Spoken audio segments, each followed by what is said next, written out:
Pirates can't snap a 4-game losing streak. And even though they are out of the race, they do want to finish the month of September, this final month of the season, strong. Check out the Reds starting lineup. Ryan Price, and the Reds are 58-77 on the year. Billy Hamilton, career .297 hitter against the Pirates, hitting .246 this season overall. Zach Cozart, Joey Votto follow. Adam Duvall is the cleanup man with Scooter Gennett having a great year. He is at second base. Eugenio Suarez is the third baseman. Rookies Phillip Ervin, Stuart Turner, Tyler Malley round out the starting nine. Take a look at Tyone's numbers. We discussed it during the open about the control numbers kind of getting out of hand in the last 7 starts. So that's what we're going to kind of focus on tonight to see what kind of control he has, especially of the fastball, and staying out of the middle of the plate, but still throwing strikes with it. And on the defense, Jordan Luplow gets his third major league start. He is in right field. Andrew McCutcheon in center, Starling Marte in left, David Freese, Jordy Mercer on the left side of the Pirates infield, Josh Harris and Josh Bell on the right side, and catching is another rookie, Elias Diaz, his third straight start with Jamison Tyone on the hill. Pirates have talked about the starters having a role in who catches. Tyone has Diaz behind the dish for the third straight start. And underway with a strike, awfully important, of course, against Billy Hamilton, who's not so sure. Angel Hernandez is the home plate umpire. Yeah, you got a call right there to start the game. And that'll portend good things. Did not get one there. Okay, well, it's even. Even. 1-1 is what the count should be. John Tumpane at first.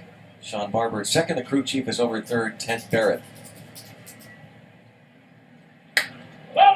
Down the line and right foul. Remember that moment, because that could really be the difference in the ball game. We just talked about the Pirates, and look at these numbers for when Billy Hamilton gets at least one hit, which he did last night. Only one hit, but started things off. They are 31-10. That's pretty incredible graphic right there. And toward the line and right, and he's got another. And of course, that speed, it's a double. Standing at second easily with a double on a 1-2 pitch and hitting about .370 in his career now against Tyone. I tried to get a ball by him inside. He put it right. That was where they wanted to throw it. Excuse me, inside. It's where the target is. 97 miles an hour. And Hamilton just gets enough of it. I mean, that certainly is not barreled on the end of the bat. Just kind of pushed out there. And with him, it's a double. As soon as he can find some grass out in that outfield to land the ball into, so often it can be extra bases with him. And be ready, because he's looking to take third. And now these are the things that we've talked about so many times over the years about sabermetrics and numbers. His on-base percentage of just .296, which is 12th in the National League among leadoff hitters who've led off at least 50 games. But once he's on the bases, the havoc that he creates, and that is a fair ball. Well, foul called late. It looked as though Freese, well, no doubt, Freese thought it was very well followed through on it, or couldn't take any chances. Yeah, there was no call until after the throw was unloaded. Now he's got to keep going. I mean, he didn't hear anybody yell foul.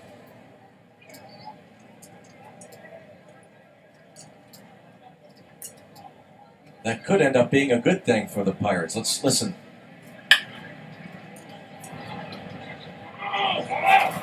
Now it's a foul. The ball's in the air. 1 ball, 1 strike. So it could be a good thing, because if Tyone can now get Cozart and keep Hamilton at second, that's a big item. Yeah, I think the home plate umpire is the one that made that call, right? Angel Hernandez.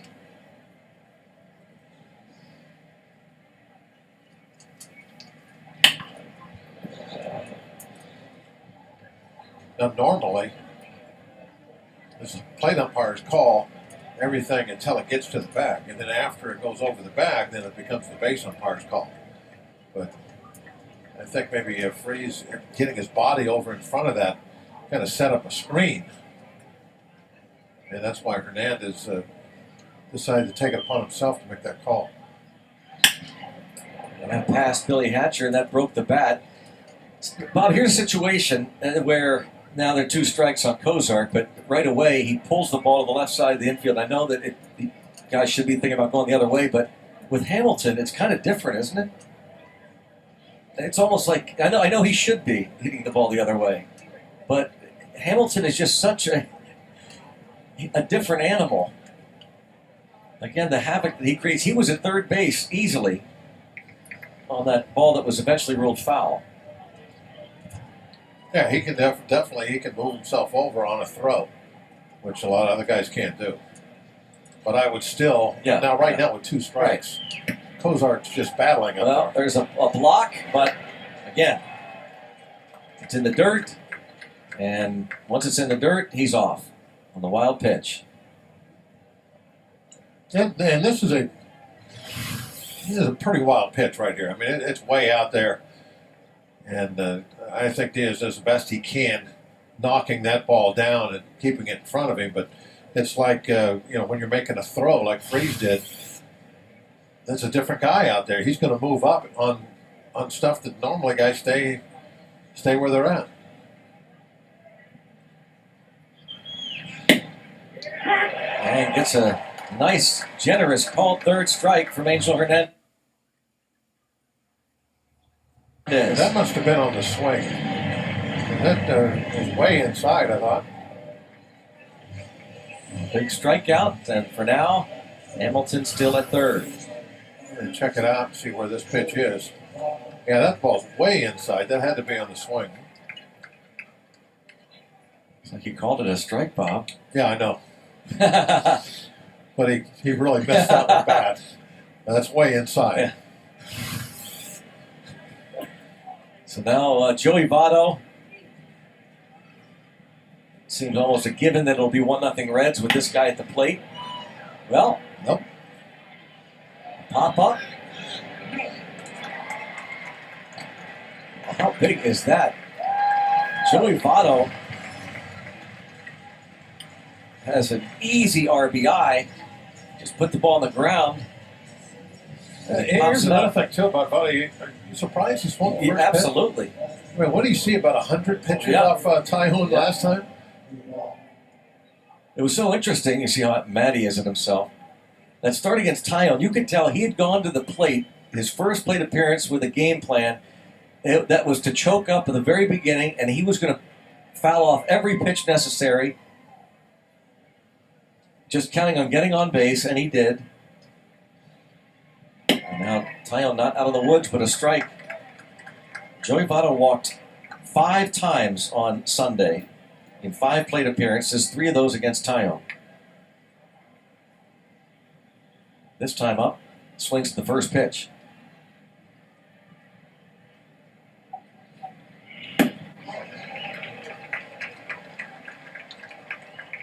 Oh, 0-2 on Adam Duvall.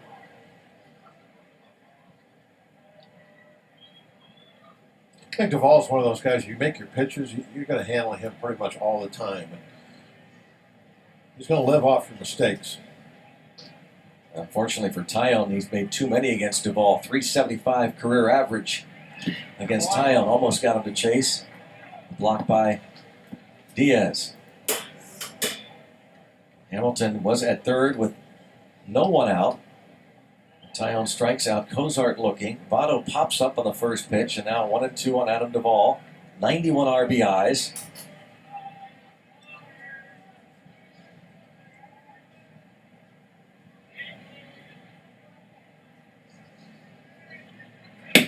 And got him looking. Great work from Jamison Tyone. Billy Hamilton and the Reds do not score after a half.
Toyota RAV4 starting lineup.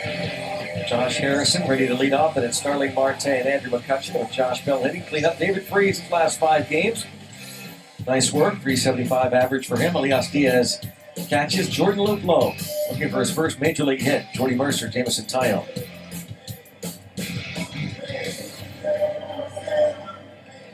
Tyler Mahle made his first career start last week against the Bucks. And that's what he did.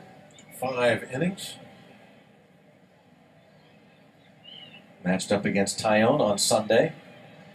Looked pretty sharp first couple innings. And then Pirates, after they saw him one time, started doing much better. Great numbers from the minor leagues. What was odd, too, is he's really a good control pitcher in the minor leagues. That kind of wasn't the case when we got a look at him in Cincinnati.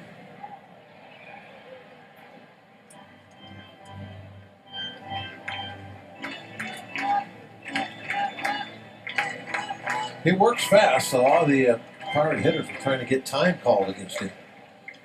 Including McCutcheon, right? Yeah, that was the McCutcheon situation. Here it is again. They just stopped him again. Now, Jeff Kellogg was the home plate umpire last Sunday and did not grant McCutcheon timeout. Shortly after Mahle had buzzed McCutcheon, McCutcheon hit the dirt, his second at bat of the ball game. And 2 pitches later, the quick pitch, there's a fly ball to right. Shetler. And McCutcheon was furious at the fact that Kellogg did not give him timeout. And this is it. Watch him. Timeout. Nothing. So, takes that pitch. He'll try it again later in the at-bat. Timeout. Screamed it this time. Still nothing. And he ends up rolling it to the shortstop and basically saying, to Jeff Kellogg, I'm not trying to pull anything here. I'm just looking to get set.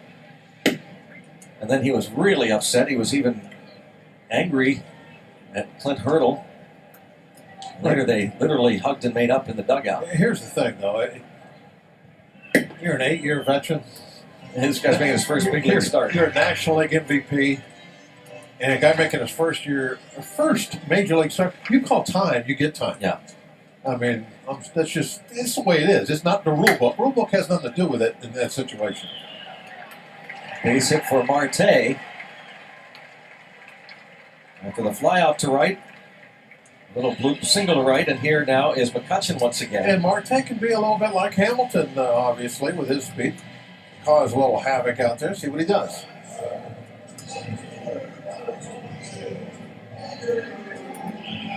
Might be a slow track tonight. Yeah. It looks like we're going to be playing in a kind of a drizzly, misty evening all night. You can see we're having a little bit of trouble with our score bug tonight. We're trying to get that issue resolved as quickly as possible. Nothing, bottom of the first, and Marte on. Dots on this one. That's a new look. You like it? No, It was my suggestion. I asked. Put those dots on there like that? Yeah, I thought that'd be kind of a neat look for people. What do you think? I don't know. They're even blurry dots. Yeah, that's the point. Oh. It makes you focus on the field. Oh, I get it now. All right. I do like it then. Thank you. Ball to strike on McCutcheon. Tyler Malley against Tyone went 5 innings. The Pirates won that ballgame 5-2. He suffered the loss. He ended up walking 4 in his 5 innings. He also hit a man. Marte was 2 for 3 against Malley.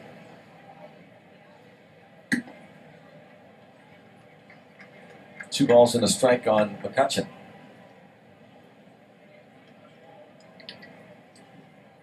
Reds have used a bunch of rookies this year, pitchers, position players. Breaking ball misses. 3-1 on McCutcheon. Brian Price, next to him is the bench coach, Jim Riggleman.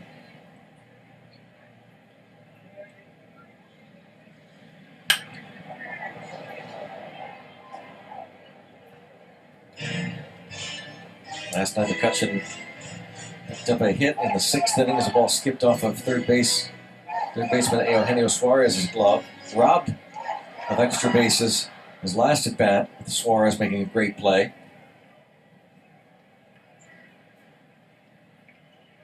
Marte takes off. 3-2. Count sticks.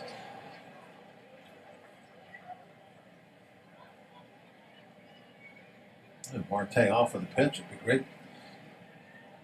See Kutch take Malley in the alley. Bob was waiting on that one. Could not get that line in last Sunday, but glad we could have him do it here. This ball toward left. And that'll be the second out. Duvall makes the play.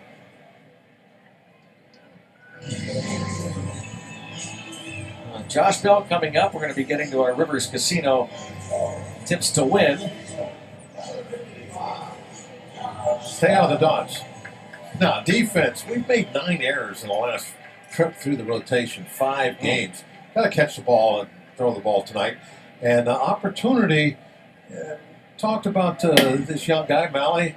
He walked 4 in 5 innings, hit, I think it was Jay Hayes. Yeah. 5 free passes. He does that. If he's a little wild tonight, somebody come up with a big hit and make it hurt. Seize the opportunity, Greg.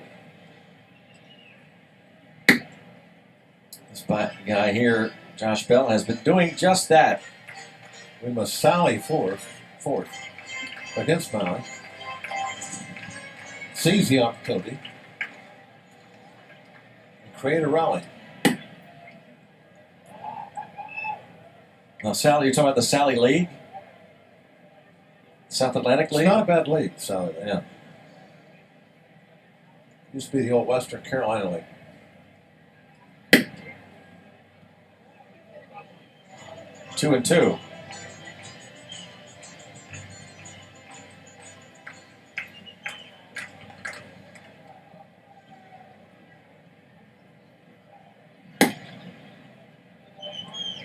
Now full count. And using a Josh Bell t-shirt. Putting it to use with the drizzle. For tonight, it'll be a rain hat.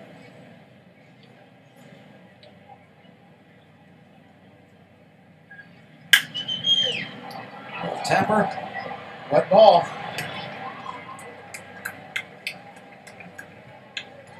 Marte stranded after 1.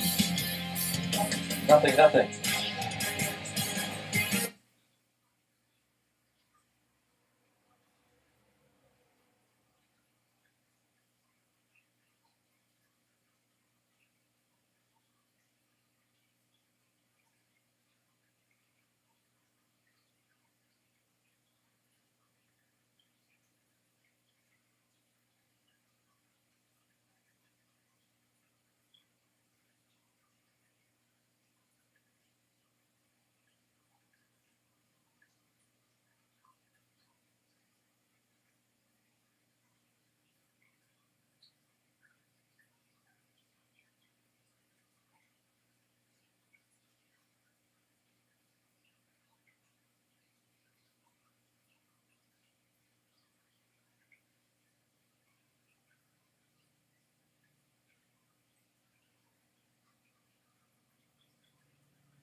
Some news and notes. How about Charlie Morton, career-high 11th win? The Astros return to Houston's Minute Maid Park. First game of a doubleheader, and it was Charlie Morton defeating Matt Harvey. Morton with his 11th win. Matt Holliday came off the DL, 3-run homer. Yankees beat the Red Sox. And Anthony Rizzo today in a win over the Atlanta Braves, 14-12, drove in 3. Cubs win again. What a pitching matchup in Houston. I mean, the irony of it is... Yeah, Charlie, if it rains, it pours. Morton and Mr. Harvey. A.J. Hinch, the Astros manager, said today, this morning before the game, said, we beat Hurricane Harvey, and we're looking to beat Matt Harvey. And they did. Brown Chalk having a pretty good year. Nice numbers up for him. Second game coming up. Less than an hour. Astros hosting the Mets.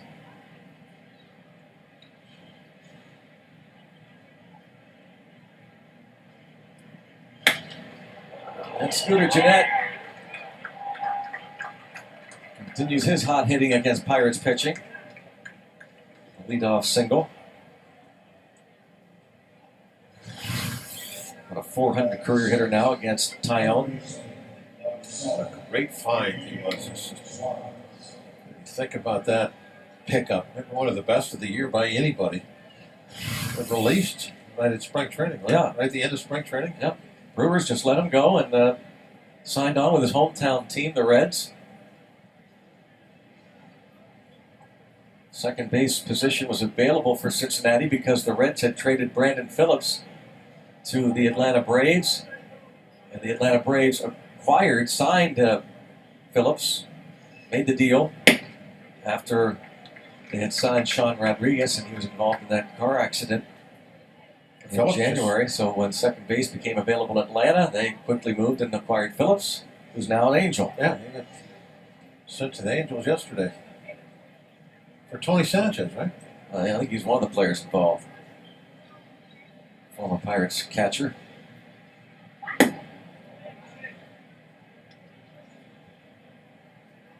One ball, one strike on Eugenio Suarez.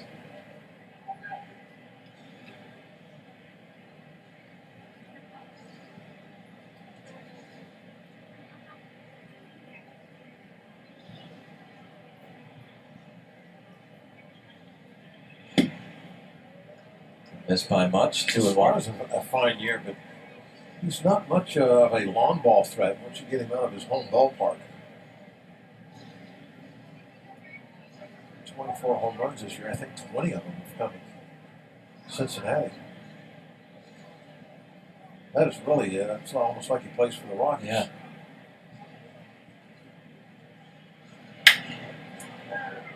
Mercer to his left, going to toss to Harrison, just getting there in time. The force.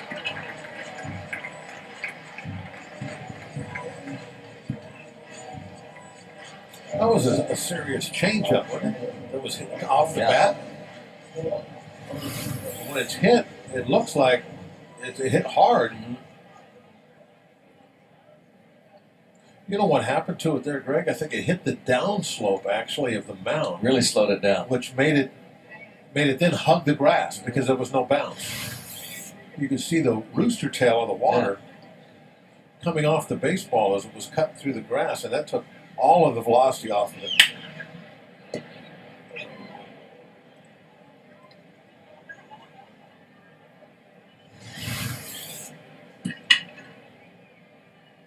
Back of the mound, and there's your rooster tail, and then by the time it got to Jordy, it was barely rolling.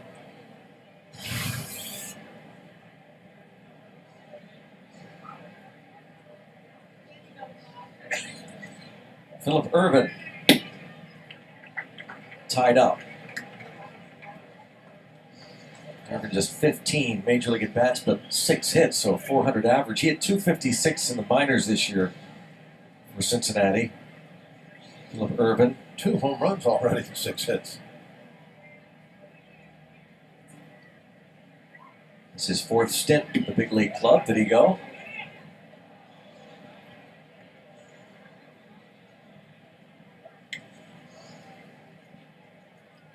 Jameson Tyone, this is his 7th career start against the Reds. 5th start this season.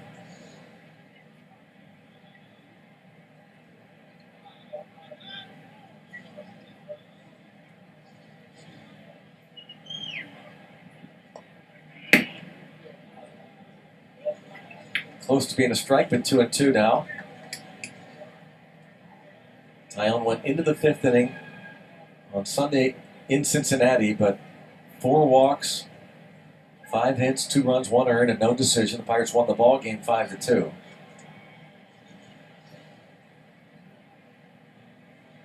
Three and 2. We'll bring up the control issue that I showed you in the open. The big reason why Tyone's numbers aren't as good over his last 7 starts. Busy month for Ray Search. They'll get busier here in September. New arms up eventually. Runner takes off on the 3-2 pitch, and McCutchen.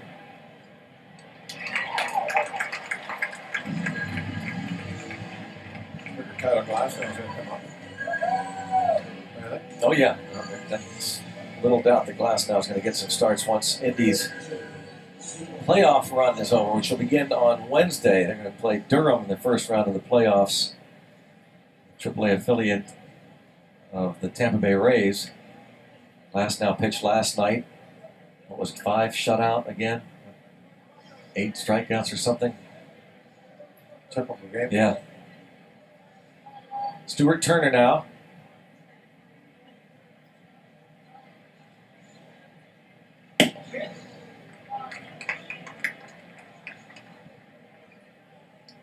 .62 at bats for Turner, 10 hits, and a batting average of .161.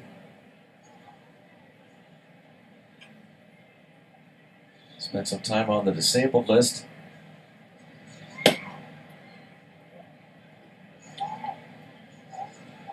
But on the opening day roster, a Rule 5 pick from the Twins. Twins drafted him 4 years ago out of Ole Miss in the 3rd round.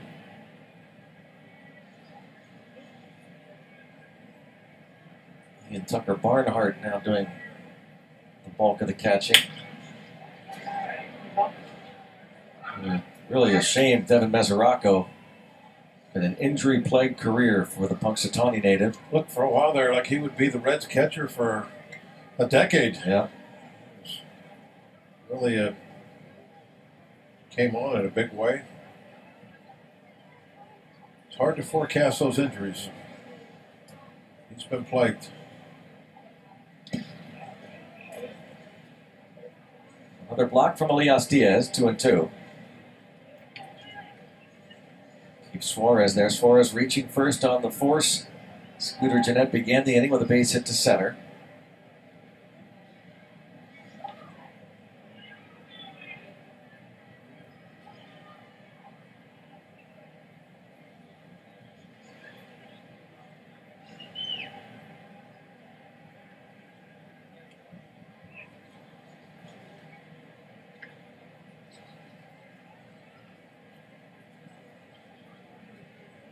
Pitcher on deck, Tyler Malley.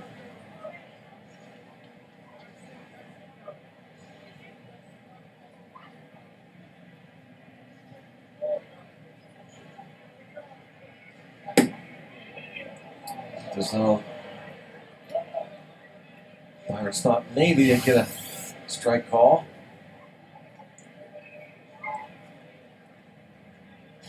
Close. Very, very close. 3-2 the count.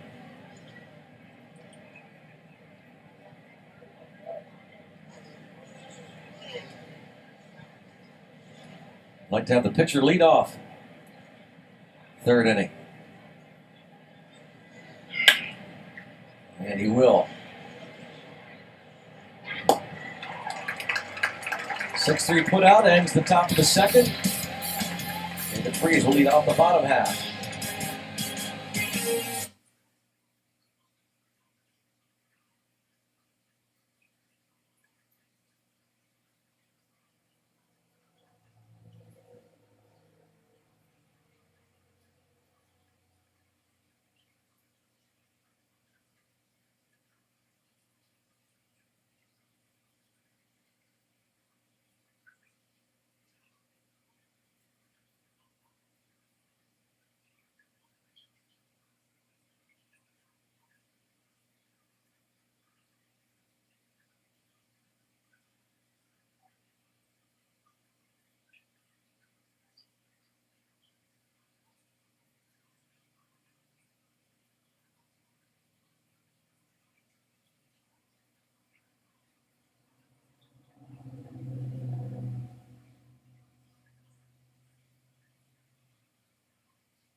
kind of a night here.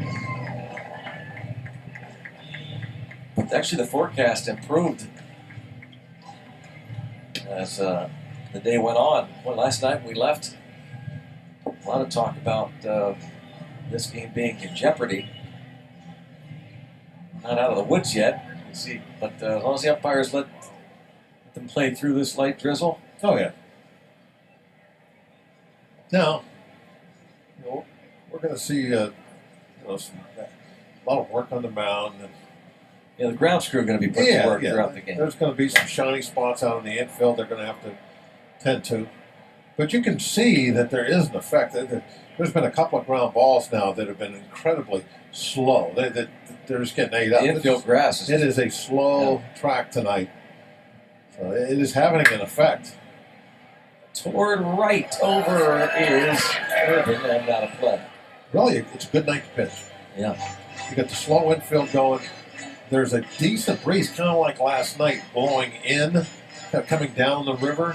So, thick air anyway. Yeah, it's going to be knocking some balls down that might otherwise get over the fence. Anything that would normally be, maybe that's going to be a home run. Well, tonight's not going to have a chance. Not that there won't be a home run, but it'll have to be one of those balls where you get everything into it.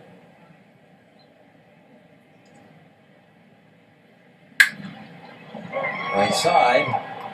Scooter Jeanette, nifty little play. So with one out, the batter, Elias Diaz. MLB.com at bat, your #1 mobile app for live Pirates baseball. Stay connected with a fully customizable experience. Get Pirates home screen icons and app features, as well as game day, live game video highlights, radio broadcast, statcast, news, and more. Download MLB.com at bat today.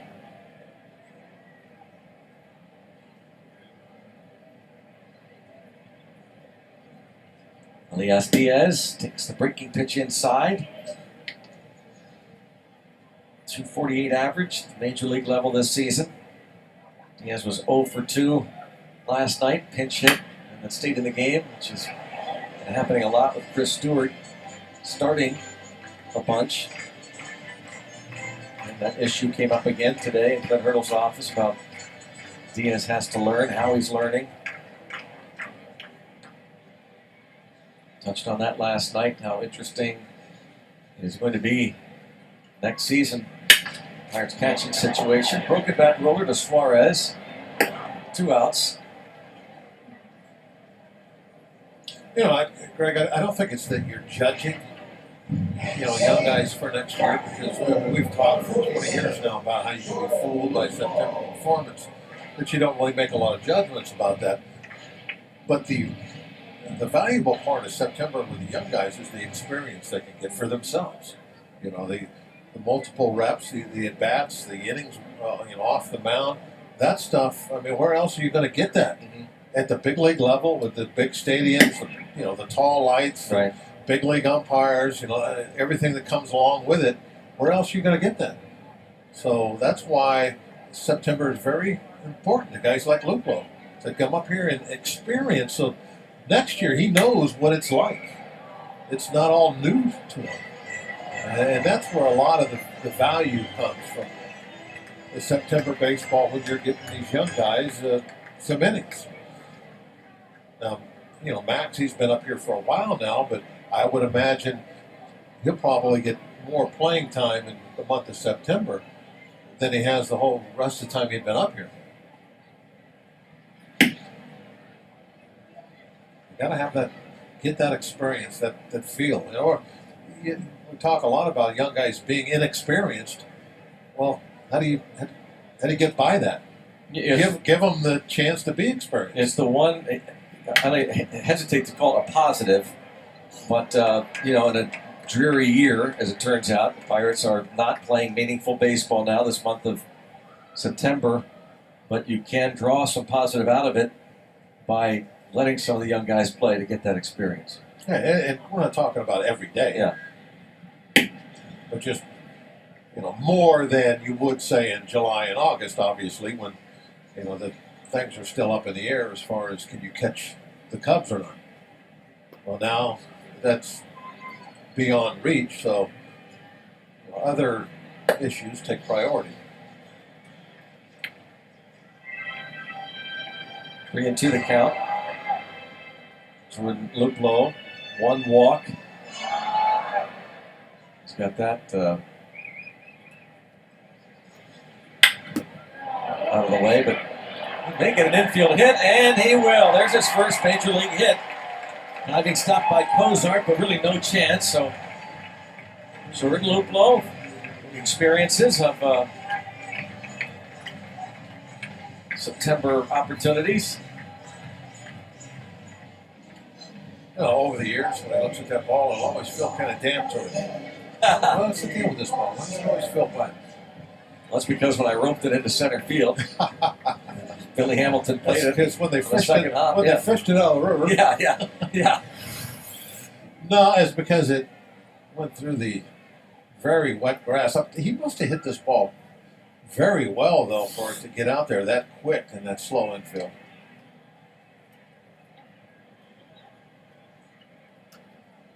Jordan Luplow, whose great uncle played for the Pirates many, many years ago.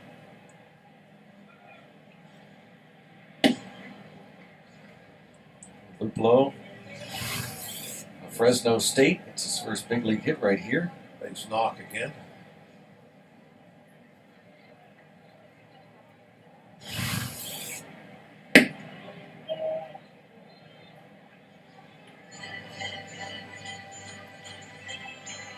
There for safekeeping.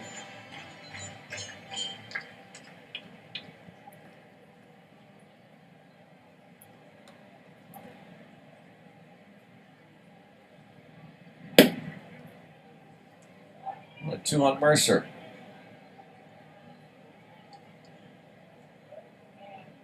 Hitless in 4 trips last night.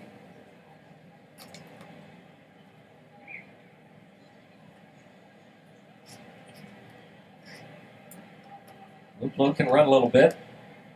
Paying attention to him.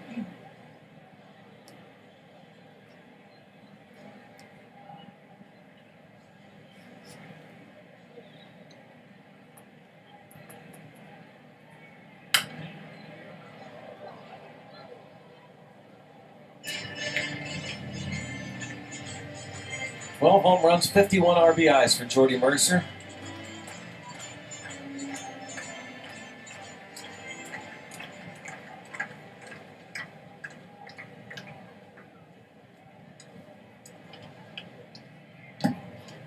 Luplow takes off, and he's going to reach without a play. That ball in the dirt, good anticipation.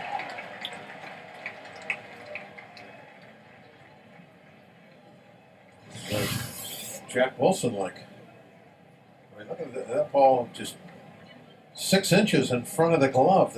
Where this ball bounced, and he was off. That's being ready. That's anticipation. Yeah. That is expecting every ball to be in the dirt. When it is, I'm going to move up.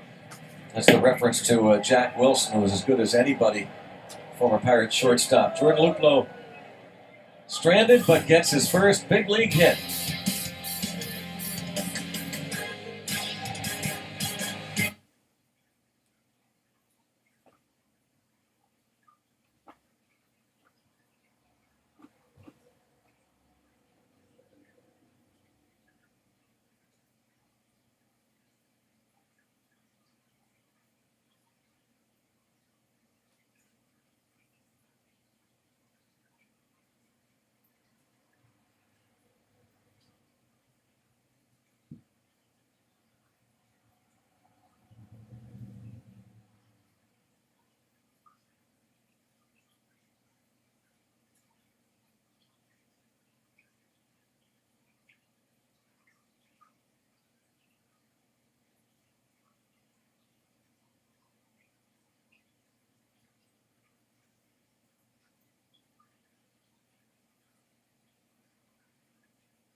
Bring the family tomorrow.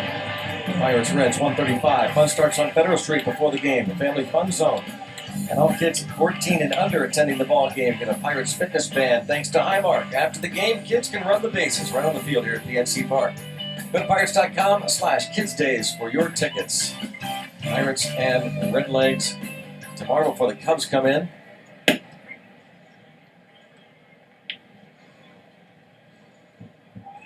Jordan Luplow.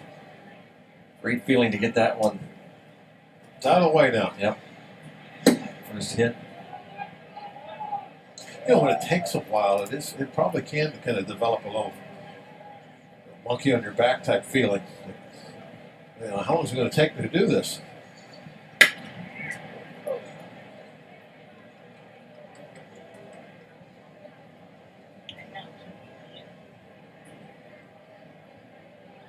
Yeah, sure. You have to start pressing, right? It's natural.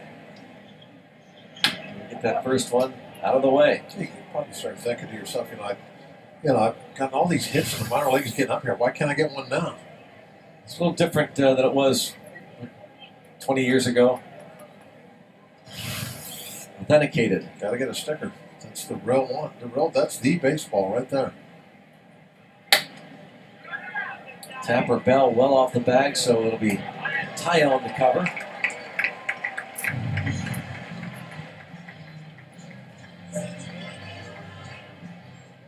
Billy Hamilton will be coming to the plate. Tonight's Barrel Automotive team leader staff. We talked about him in our open. Billy Hamilton has been a real thorn in the Pirates' side.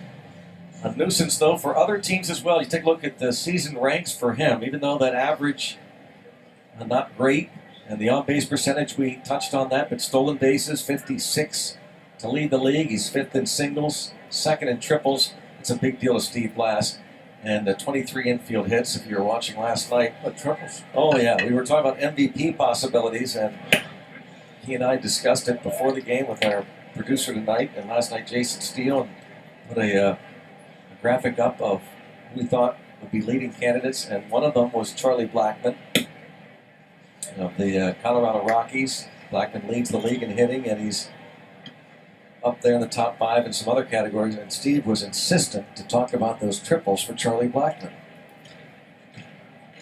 I know Steve hasn't traveled in a long time, but does he know there's no fences there? The ball just goes forever? It's like 500 feet to center field, yeah. If you had a gap shot there, the goal is to not get to hold somebody to a triple and don't let them get an inside the park home run.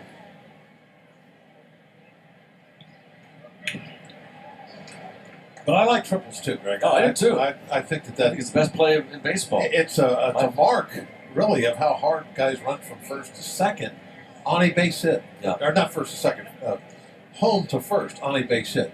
Because that's where the triple is made up. If you come out jogging like, oh, okay, yeah, I got a gapper and just cruise into second base, you never get a triple. Right. But if you run hard from home plate to first base, now if the opportunity is there, you can go to third base. Mm-hmm. And a guy like Hamilton, I mean, he's not a true, really great hitter, and he knows what he needs to do, and hit triples is one of the things. Turn singles into doubles, doubles into triples.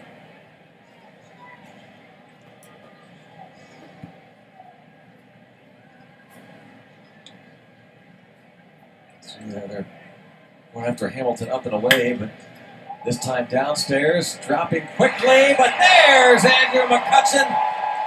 A little swim move as he makes the catch and has some fun. Sliding on that wet grass. He's a little wet right now after that head first slide, diving into that wet grass. Towel, please.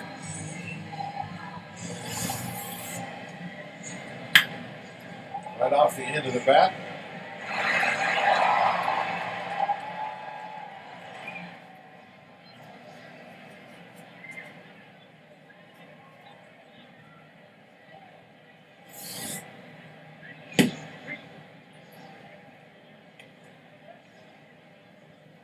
McCutcheon with the play on Hamilton. 2 down. Zach Cozart. 1-2.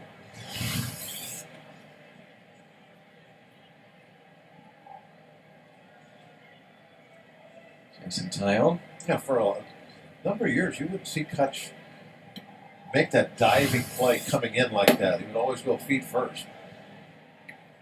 But this year, he's done that a dozen times. And he's made some of the best diving catches that I've seen him make in his career this season.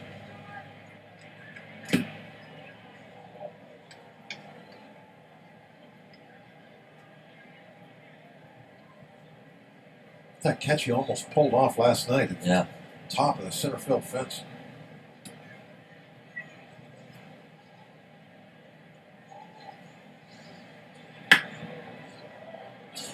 Now, Jay Hay will throw on and get Cozart easily as he's just trotting casually to first base. 1, 2, 3.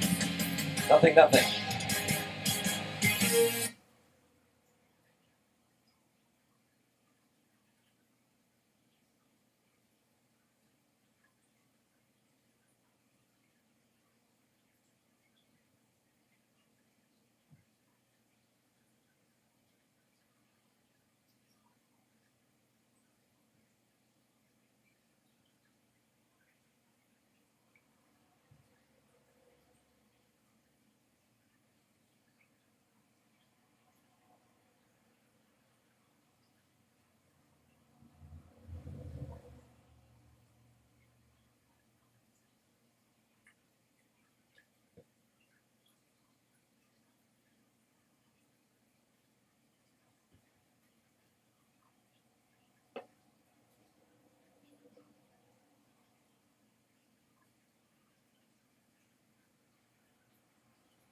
A scoreless game between the Pirates and Reds here on the North Shore. I'm Robbie. It's Mikowski. Well, even though he's on the DL, Pirates super utility man Adam Frazier was given an award before the ballgame today in a pregame ceremony. He was awarded the Major League Baseball Alumni Association's Heart and Hustle Award. Now, the award honors active players who demonstrate a passion for the game and best embodies the values, spirit, and tradition of baseball. Now, what's cool about this is it's voted on by alumni players with established relationships to each team. Now, the national award will be given out November 14th in New York City. Last year's winner was Todd Frazier, who now plays third base for the New York Yankees. And if you remember back, Greg, the winner in 2014 was Josh Harrison. Not only was he the Pirates nominee, he also won the national award. So here's hoping Adam Frazier could do that as well, guys. Yeah, that'd be great. It's unfortunate that Frazier, Robbie, went on the disabled list for a second time last week. A hamstring issue. Because he had a great opportunity once Marte was suspended and Polanco went down. Chance to get a lot more playing time. Unfortunately, the hamstring, he and Polanco both have had to deal with that. Polanco 3 times, Frazier twice. And here is Jay Hay.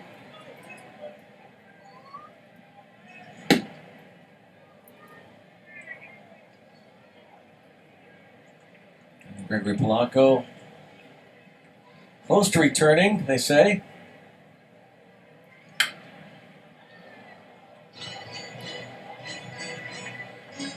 Earlier today, out working in right field. Todd Tomczyk, the head trainer, and Clint Hurdle. Watch it closely.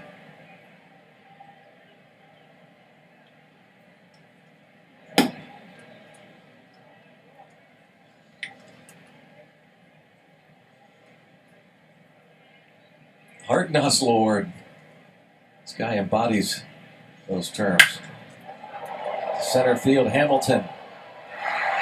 And Hamilton diving onto the track.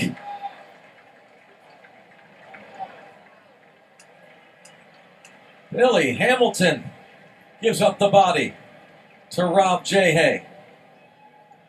One of the better grabs we've seen. There's just another way to call this. He's got that great speed and he uses it. I mean, this off the bat, I'm like, there's no way he's going to get there. Look at that. Head first. Slides right into the wall. He even took his eye off that ball early. Did you see that, Chris? Yeah.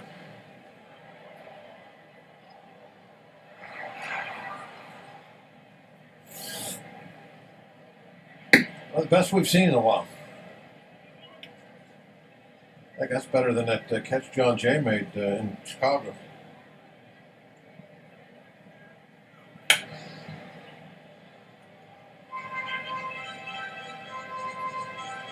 Billy Hamilton, go get it.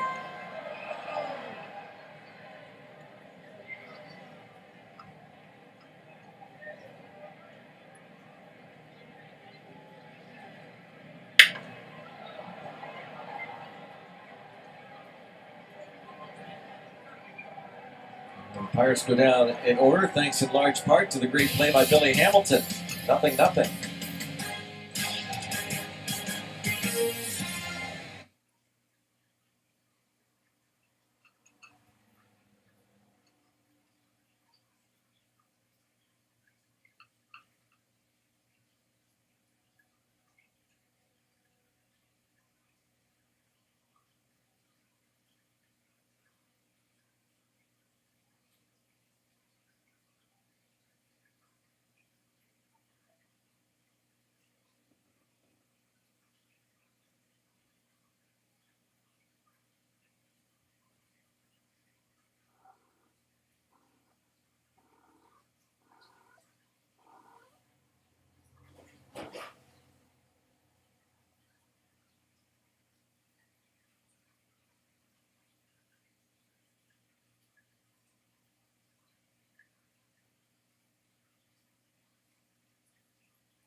It's time for the Toyota all-wheel drive RAV4th inning.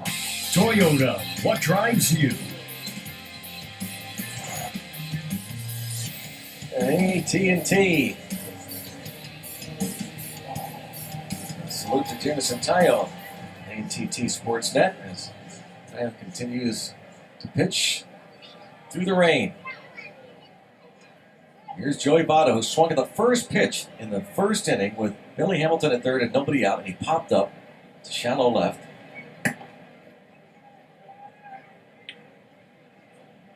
Always entertaining. Either he's at the plate or at first base. No, you're right. He always has a plan, and you can watch it. You can see him think. Yeah. He is would be, I don't know if you'd call it fun because he's such a good hitter, but challenging to play that little cat and mouse game with him about what's he trying to do this at bat. Is he looking to drive the ball? Is he playing defense? Just waiting the last possible moment to make a decision on whether to swing or not. And is going to have some of those foul the ball off cricket type swings. 96 right there. Yeah, waited a little long on that one. Mm-hmm. So now what do you do, Mr. Votto? Mr. Tayo. Shaking off Diaz a couple of times. 4 times, only has 3 pitches. Not sure what that was, just change up, I guess.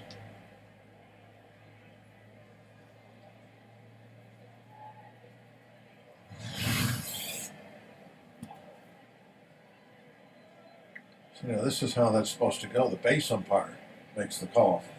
In this case, John Tumpain.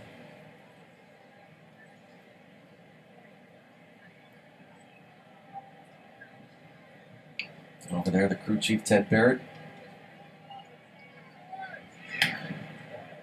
Call that was made in the first inning. Chopper down the line. So still 2-2 on Joey Votto, who has got a little streak going, has not struck out in 24 consecutive plate appearances.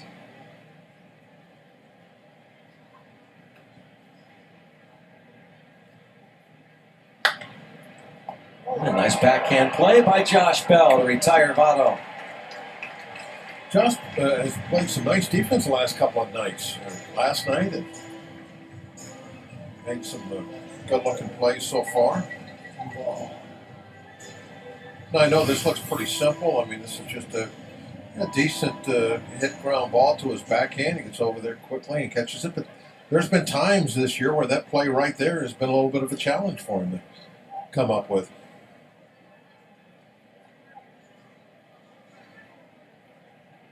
Made it look simple.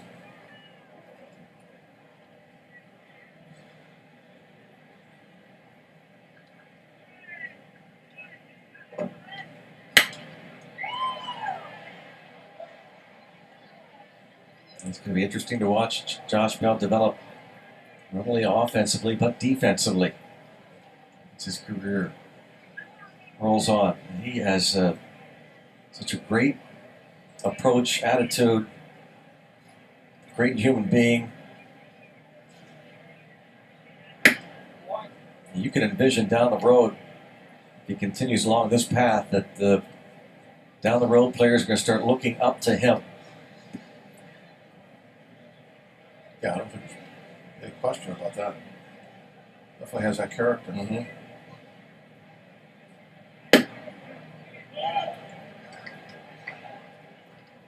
1-2 on Duvall. I wonder if they'll get to a time where we'll look back to a series or a game or something and say, you know, that's a play maybe where that's where it all began. It started. That's where he turned the corner on his defense and really became a good first baseman. As well as he has hit the ball this year, there's obviously been times where the defense has been challenging for him. And that's no doubt the next step for him to take is get that defense up to where his offense is.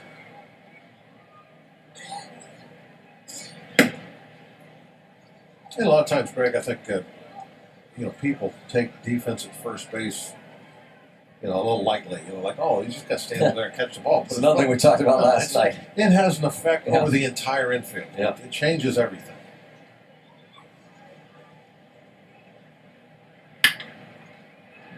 He's going to back up on that last hop. And there's Bell, a little footwork going into foul territory, a little Joey Votto-like. Going to go to the studio, Dan Potash for the game break.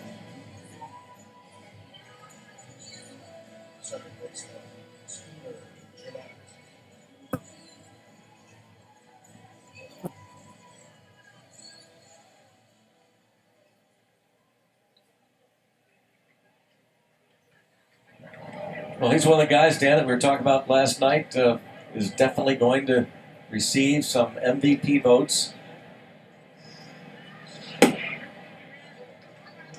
How many triples is he got? Probably not enough to satisfy Steve.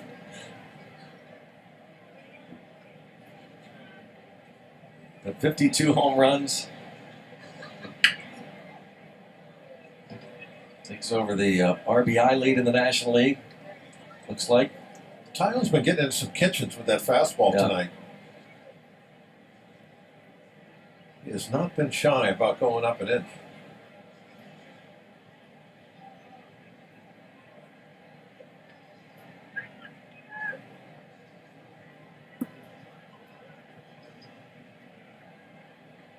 Oh, 2 on Jeanette, single to start the second.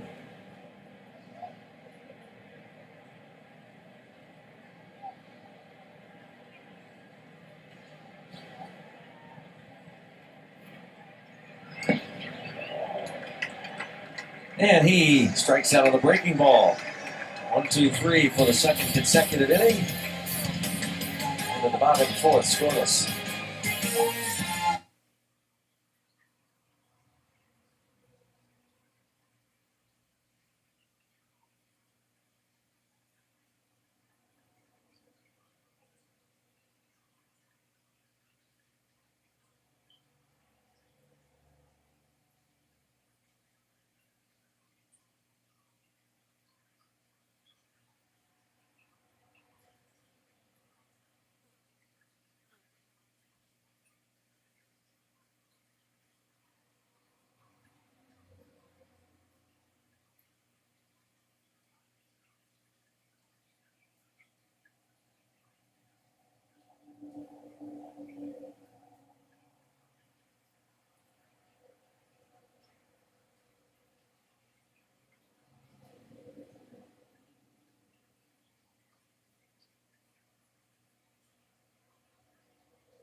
Baseball on AT&T Sportsnet is brought to you by the all-new Chevy Equinox and your Western PA Chevy dealers.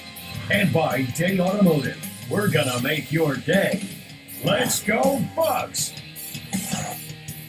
Here we are in Pittsburgh for the middle game of the 3-game series with the Reds. 0-0 going to the bottom of the fourth, and it's Andrew McCutchen leading off. It's Tyler Mahle making his second Major League start.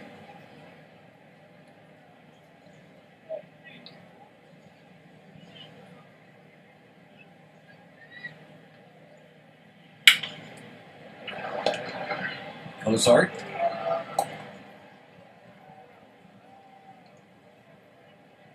McCutchen is retired. It brings up Josh Bell.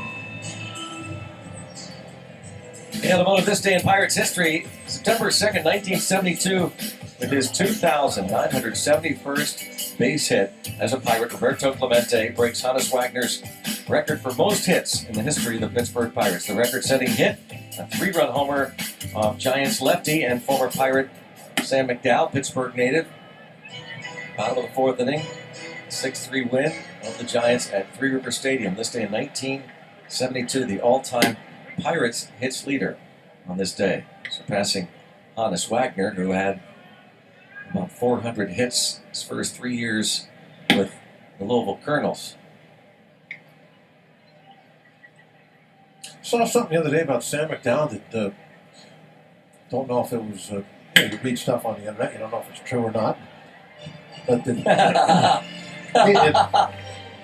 going to throw it out here anyway, because maybe somebody can look it up and let me know. He struck out more hitters in the 60s than any other pitcher. I didn't know that. I didn't. Wow. I read that and I'm like, wow, is that true? You know, with guys like Bob Gibson. Nice little trivia. So I don't know if it's true or not, but I read that, and so, heck, I read it. It's got to be true. Somebody look that up.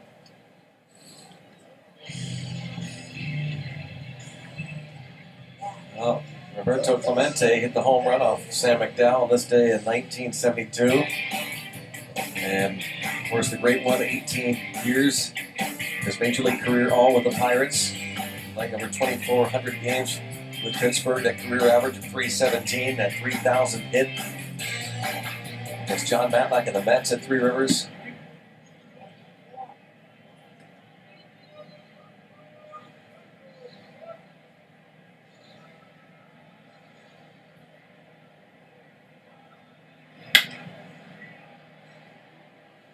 You know, I find interesting, Bob, trying to, you read old articles about this particular that moment where Clemente was approaching his 3,000th hit in 1973. For like the last couple of months of the season, he hardly ever played. He was hurt, and it's interesting that, and I don't know what the reason is. Maybe you'll have an idea that those guys didn't go on the disabled list. They just hung around and just didn't play for like weeks. And when you played, and I'm not suggesting you played in the early 70s, but you did in the late 70s into the 80s. What was it like when players got hurt? Would it be kind of an automatic DL thing? Well, it depended on how long they were going to be missing. Back then it was a 15-day DL. Yeah. Right? So I mean, if you were going to miss say more than a week, you had to go on the DL. Yeah. You wouldn't want to play more. Shorthanded be more than that. So that was kind of standard. Yeah, they tried to figure out, how many days off is it going to need? If it was more than a week, well, we might as well DL and get somebody up here to play then. That's kind of what it is now. If it was going to be 3 or 4 days, you might try to play shorthanded for a while. And you had smaller bullpens then, so you had more guys on the bench. So it was a little easier to cover up for somebody that's been hurt. That makes sense. Less pitchers, a couple more position players you can cover. Yeah.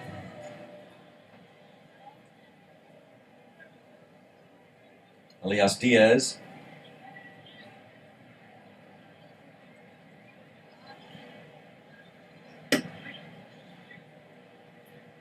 So the hit by Freeze.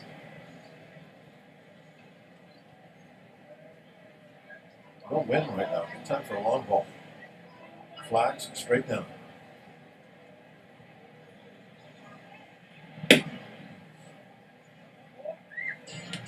By the way, I misspoke a moment ago. It's, of course, 72 is later this month that Clemente would collect his 3,000th hit. He would perish in the plane crash New Year's Eve, 1972. It was on this day that he became the Pirates' all-time hits leader. That home run against the Giants. And Nellie Bryles was the winning pitcher that night, September 2nd, 1972. 2 starts before that one, the late Nellie Bryles pitched against the Giants in San Francisco, gave up a 2-out base hit to Ken Henderson of the Giants, who was the only base runner in 9 innings. Came within 1 hit, 1 batter of a perfect game. Again, something I was unaware of. Oh, nice little pick there by Scooter Gennett. Retires Elias Diaz. And the Pirates strand a runner, 4 scoreless for Tyler Mahle.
And hope you'll consider donating to assist those affected by the devastation caused by Hurricane Harvey. And visit youcaring.com/Pirates Charities. Pirates Charities is going to match the first $25,000 donated through the website. Every donation helps. Go to youcaring.com/Pirates Charities. And of course, the man who grew up in the Woodlands area of Houston knows firsthand about the devastation in that area.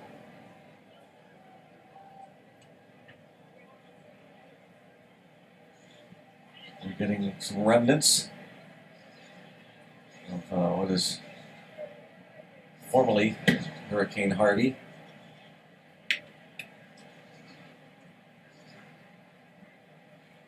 Suarez leads off. Just Misty Harvey now. Yeah.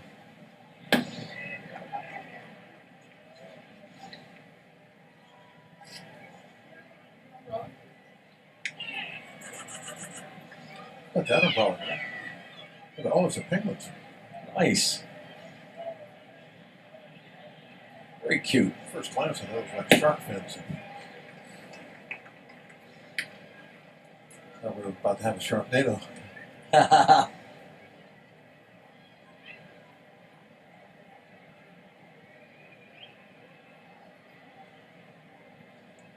Ball 2 strikes on Suarez.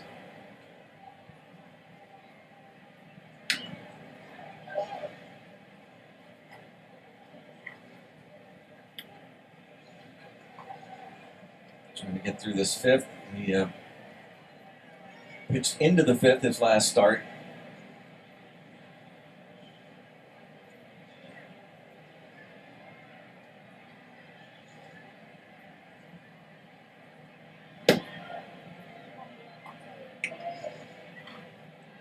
One win for Tyone in the month of August. One win over his last 7 starts. And 3-2.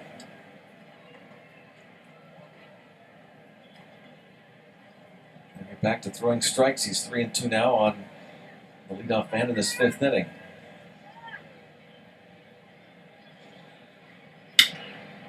Lifted to Marte.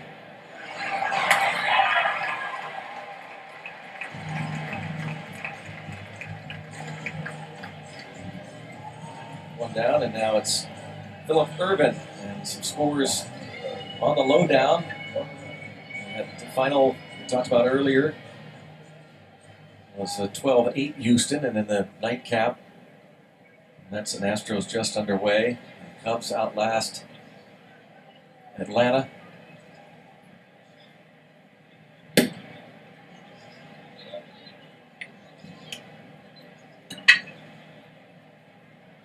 Giants at AT&T Park in San Francisco.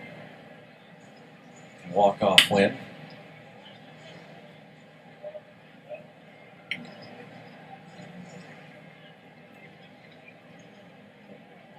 The Giants had tied it in the 9th and won it. Nick Hundley home run.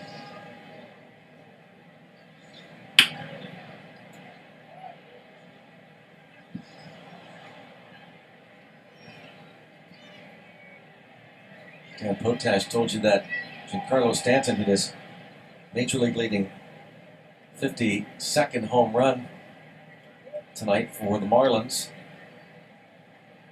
They're leading over the Phillies 3-0 as Urban hits one in the shallow center.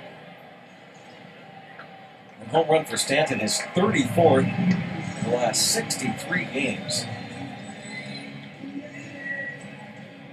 That's why his name is on the list of potential MVPs. Anxious to get Bob's thoughts. We put this list together yesterday and feel like a handful of certainly worthy candidates.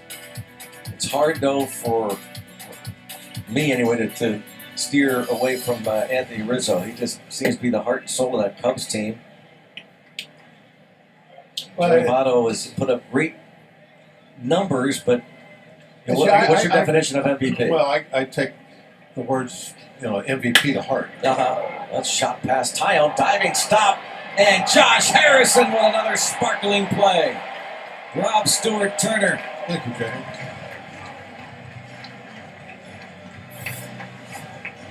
Josh Harrison.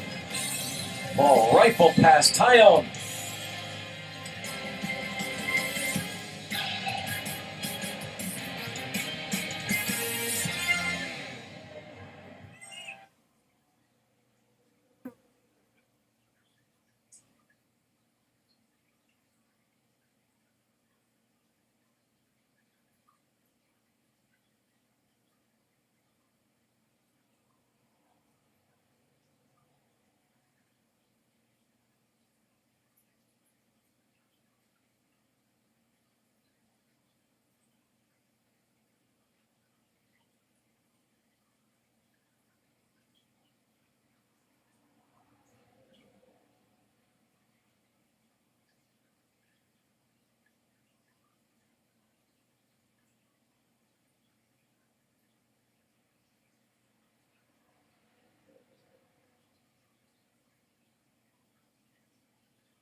Is in the third inning by Billy Hamilton. This time, Stuart Turner is robbed of a hit by Josh Harrison. And this is almost a signature play, I think, for Jay Hay to make that dive, bounce up, and throw somebody out from his knees.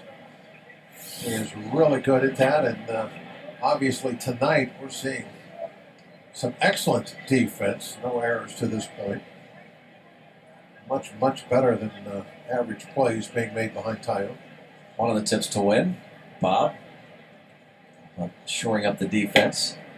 Well, that's got to really be a tip every night. I mean, if you are going to be a winning type team, you got to play good defense. We talk all the time about pitching being kind of that foundation that every winning team is built upon. Well, you know, I don't know, half brother or whatever to pitching has got to be defense. I mean, they're really truly hand in hand. It's hard to have good pitching unless you have that solid defense to go with it.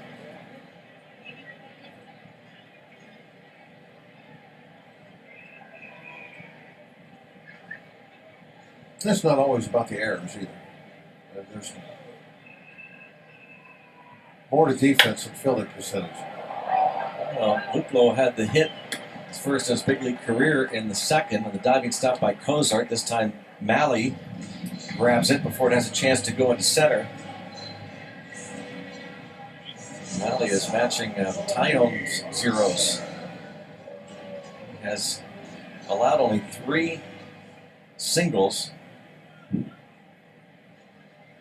One out base hit by Marte. Wasn't hit hard, just dropped it in shallow right in the first. The hit by Luplow, the infield single, and David Freese lined the ball the other way last inning.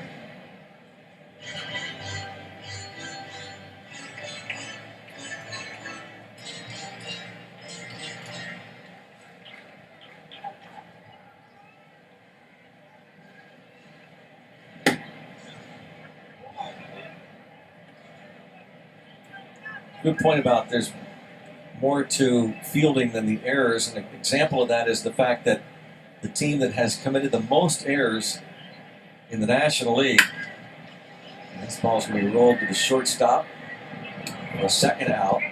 And the third most errors in all of baseball, the Milwaukee Brewers. Milwaukee within a couple of games of a wild card spot. Currently, they're tied with the Nationals 1-1 in the bottom of the fourth. But it also makes you wonder, Where would they be if they played better defense? Yeah. And they wouldn't be worrying about trying to get a wild card spot. And you have teams with few errors that don't have as many. I mean, the Reds have the third fewest errors in the National League.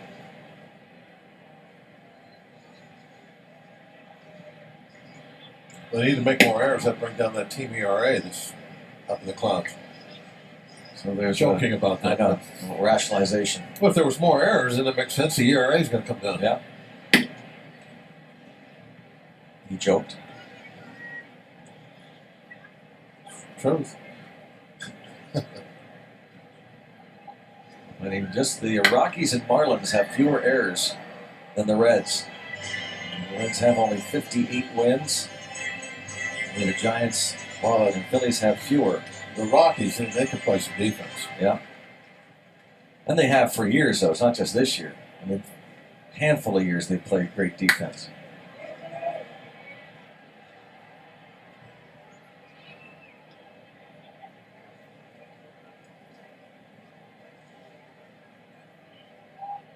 Protecting the ice cream. You can't get the ice cream wet and melt all over the place. Jameson Tyone collects his third hit of the season. No cheapie there.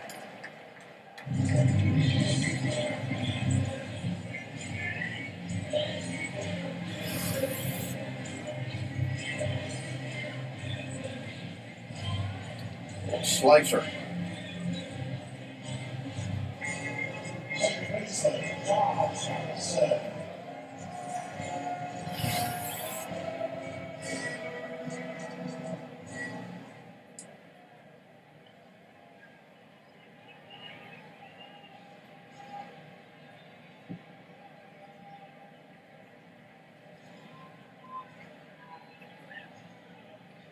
Jay Hay. Ball hit toward the track in right center, and Billy Hamilton made that diving catch.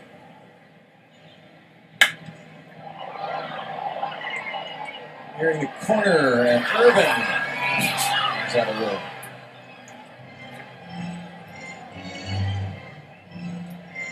Came down right on the Bowser glass ladder.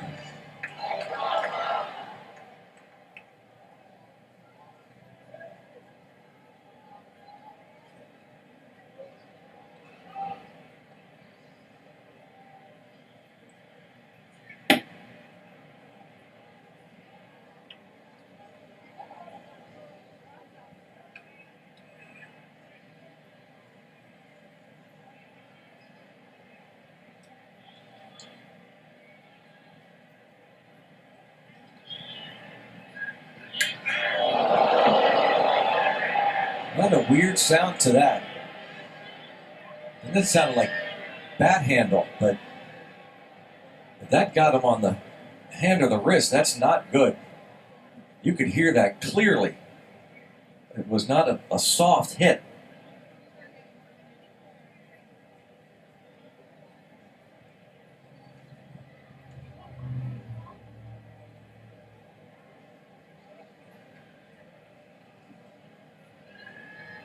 Boy, oh boy. I mean, that hit there, Bob. I agree with you. My I mean, gosh, you could hear that like it hit the bat handle. Always a very dangerous place to get hit on the back of that hand, if that's where it hit him.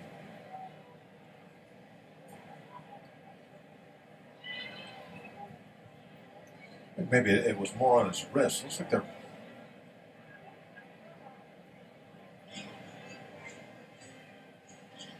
Now, you know what? They're looking at the bottom of that left hand, which is where the knob of the bat is. Yeah. So maybe a lot of that sound was the knob of the bat. Who knows?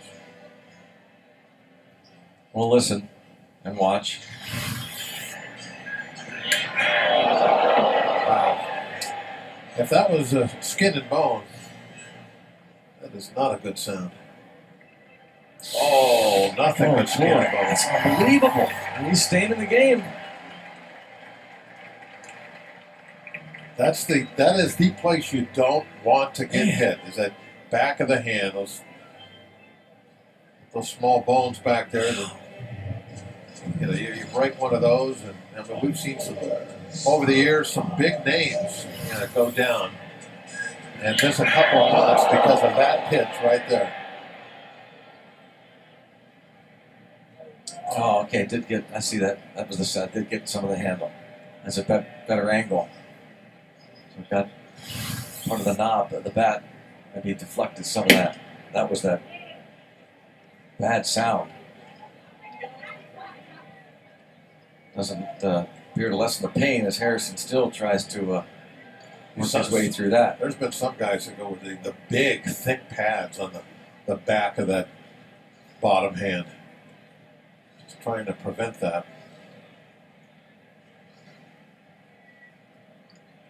Jeff Bagwell was the guy that first guy I remember. He had a pad on the back of his batting glove that had to be a good 2 inches thick.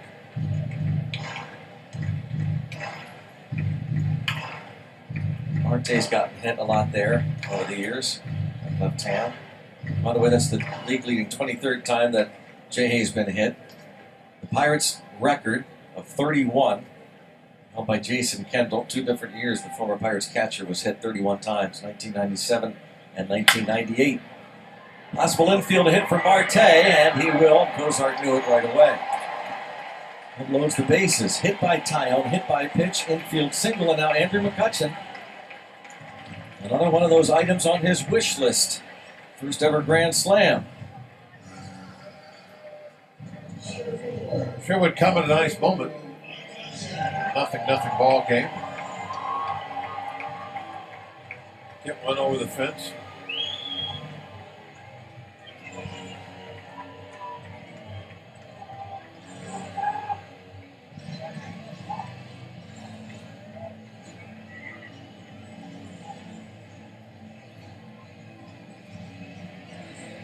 Fly to left and bounce to short so far tonight. Right center, Greg. That's where he's going to hit it. That was the pitch. Gave him a good one. Came up empty.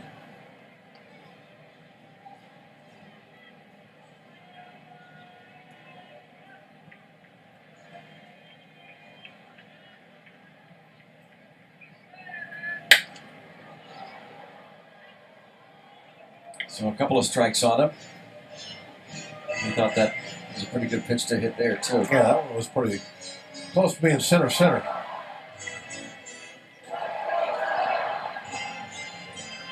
I would not think that. Well, he wants to throw another one anywhere close to that second pitch.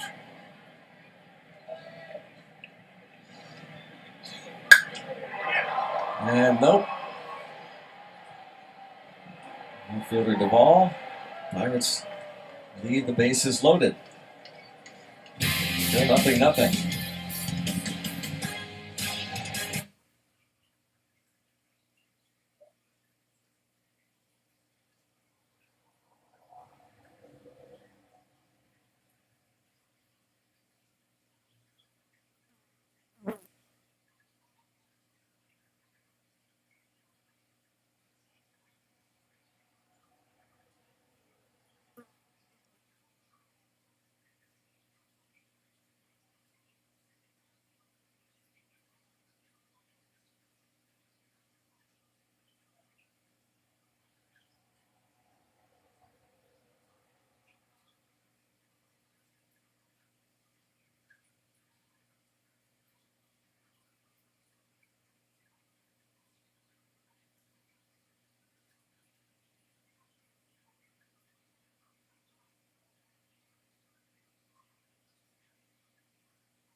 base for Josh Harrison.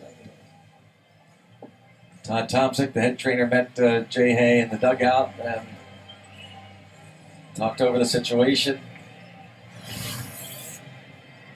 Tomczyk talking with Jay Hay and walking down. And Tomczyk follows him. Whether to continue in this ball game or not, still feeling that pain. Hit by that pitch.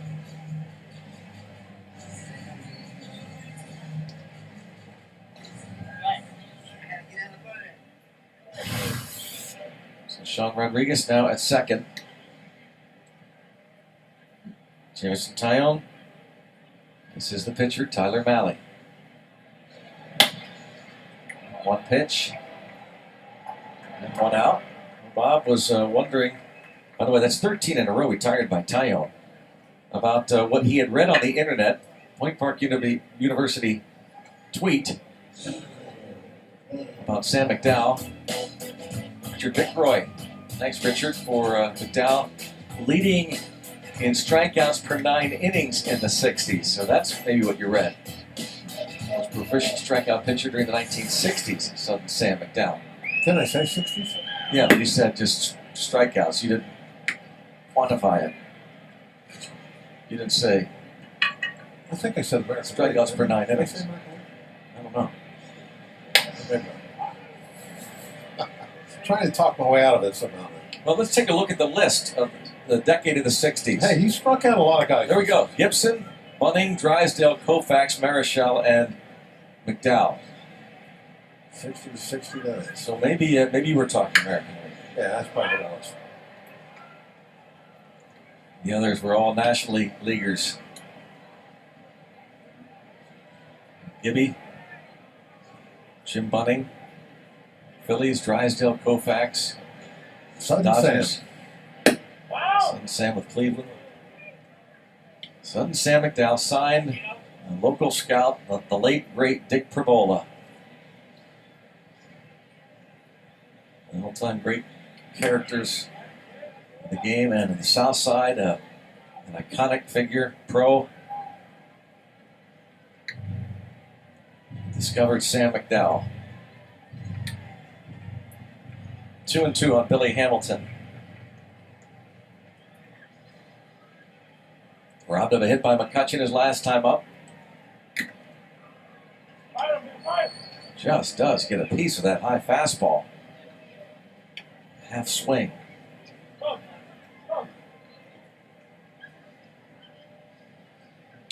So they're again, no. You say they're pounding him upstairs his last at bat. Up and away. Yeah. Which, to me, makes a lot of sense. Just let him hit fly balls to center and left all day long.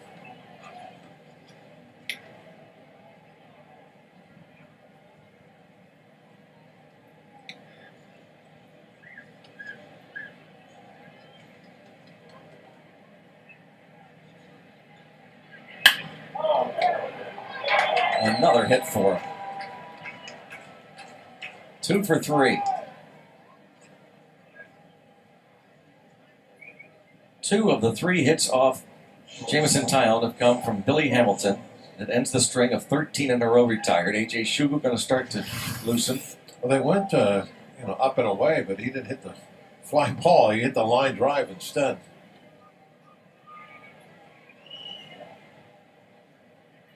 Little side spin there. I wonder if that was supposed to cut in. You see that the way the ball was spinning? And it just didn't get in there on the handle at all.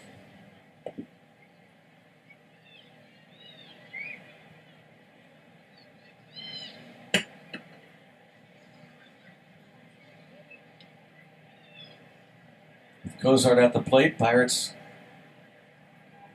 have to watch Billy Hamilton creeping that big lead.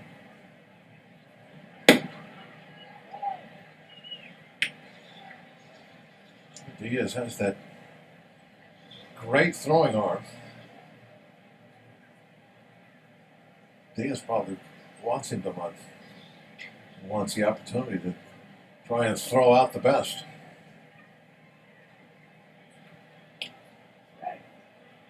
He is 10 for 10 this season against the Pirates in the stolen base department.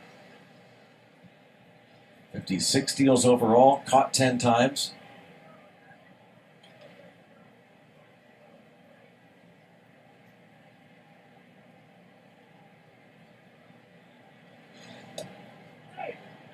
Scampers back, standing up. Not really a huge leap.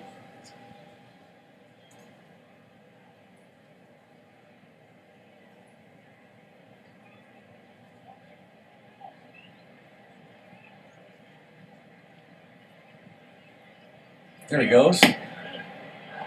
Strong throw. Safe. Rodriguez cannot hold on to the throw. And Tyon did a good job, I think, getting that ball home quick. It wasn't much of a leg kick at all.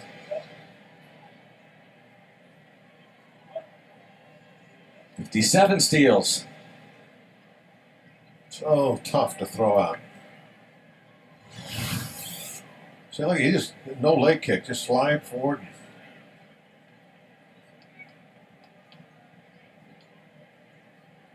He's trying to catch that ball out of the dirt and put the tag on at the exact same time. You see how ripped up the bottom of the pants, Hamilton? No, I didn't. Oh, nice job there. 2 outs. They're all chewed up. You can see him on that slide. From that dive down to the Well, warning track. they're so long, he's walking on them all. Yeah. So the backup, they all look like they were all ripped up. See if I was saying this right. Watch the back of the. I mean, look the. Oh yeah. You see the yeah, holes? spikes And cut right through them. Cut marks and stuff in the back of his pants. You think that would slow him down a little bit? Yeah, I wouldn't. Well, yeah, I think for him, that is exactly what he wouldn't want to be running on his pants. Pirates are going to intentionally walk Votto. I still can't get used to the point by. Another point by, yeah. That's, every time I see that, I'm going, what happened? Did we hit him? Yeah, I would think, for a fast guy running, you'd want, maybe something more along the lines of what Sean Rodriguez has on. Yeah.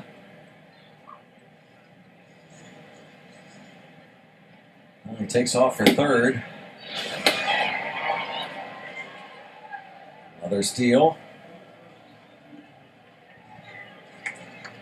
58 on the year.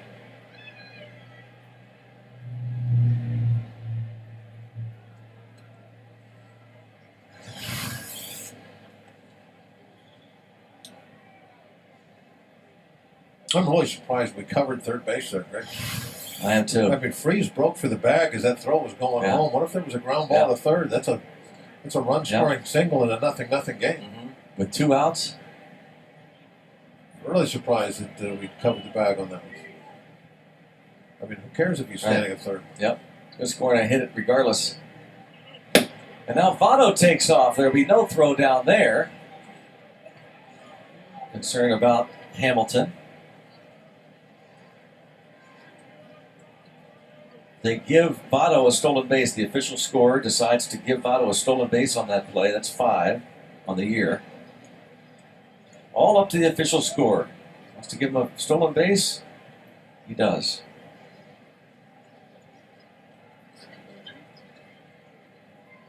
Oh, 2.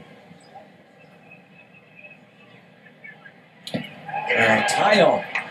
The strikeout, Diaz will throw to first to complete that K, and another great job by Tyon with Hamilton standing 90 feet away.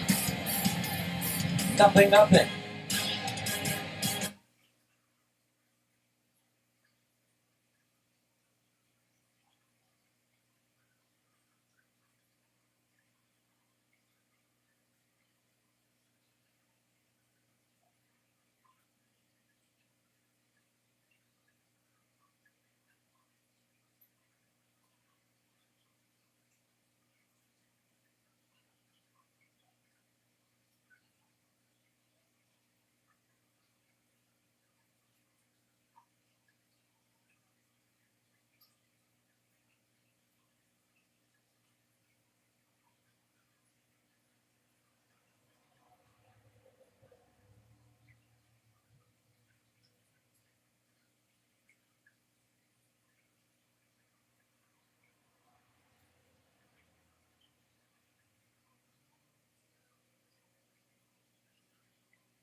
Here's Tyone.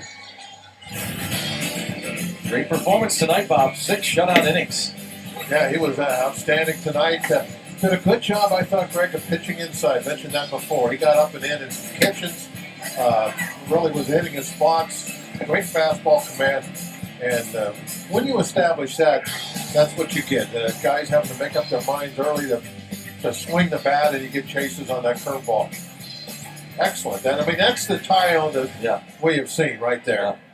He's going to feel really good right now. Great body language out there, always looking in command of everything. No walks. Just 3 hits, 2 of them from Billy Hamilton. There is that line. The 1 walk was intentional, so because there's now this point by thing where a pitch isn't even thrown toward the plate, I disregard intentional walks on the line completely. I think that should eliminate on the stat sheet. Absolutely. Intentional walk is meaningless. Because you're not even throwing the pitches. Well, they had the shortstop Cozart play perfectly for Bell. It's got to go on game stats, but not the personal pitches. Right, that's what I mean. Yeah. No. Billy Hamilton, by the way, it's a little bit surprising here. He's at third base, and there's a ball in the dirt. So this play isn't over yet on the strikeout. Oh, you see him just come jogging home. And the reason we're pointing this out is that is not done all the time in today's game. Sorry to say that, but the play is not over. So if a ball's mishandled there by Diaz or Bell at first, if you're not at least heading home,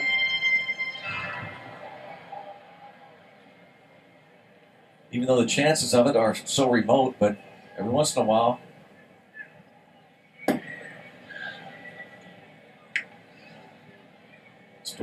can score a run that way. On a strike on Freeze. Then you have further to jog, though, when you get back to go to your position. And Freeze is hit by the pitch on the hand.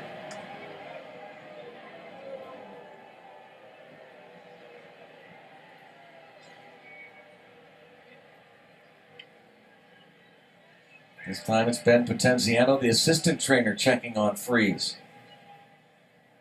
Josh Harrison forced to lead the game. Yeah, remember going back, you mentioned it earlier, Greg, in Cincinnati, about when Kutch was trying to call time, they weren't giving it to him, and one of the reasons that Kutch gave was because he just got dropped by an up and in pitch, and he wasn't comfortable yet getting back into the box. Well, Maui is really kind of setting a little precedent now that in these first 2 games that he's not afraid to come up and in. We'll watch again and listen as Freeze is hit.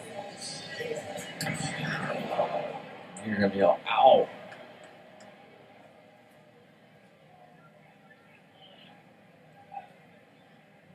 Yeah, he's got that guard on the back of his hand, see it? Mm-hmm.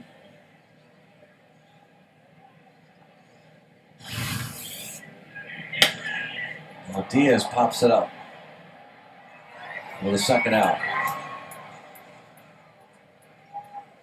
I'm sure there's some people at home watching that replay thinking, wow, he kind of swung at that pitch. Does that matter? And it does. They could have asked if he swung at that. Just reminders, you enjoy a cold one to look forward to Miller time later in the game. Brought to you by Miller Lite.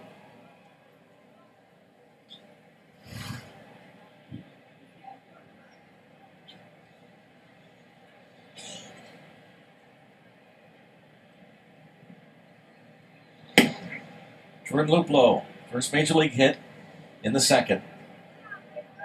Bounce back to Malley in the 5th.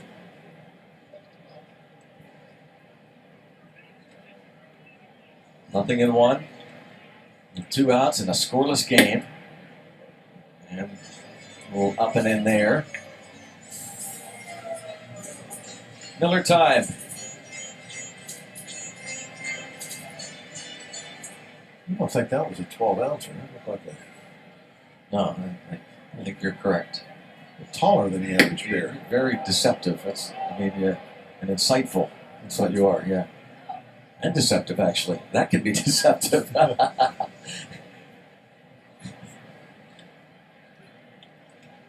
Here's McCutcheon and Josh Bell.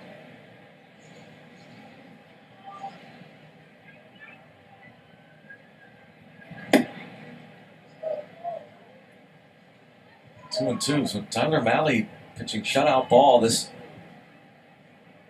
right-hander from Newport Beach, California, 7th round pick 4 years ago, turns 23 years old later this month. Second major league start. Started the year Double-A Pensacola in the Southern League, went 7-3 with a 1.59 ERA. Promoted to the Louisville Bats, the International League. 10 starts, 273 earned run average.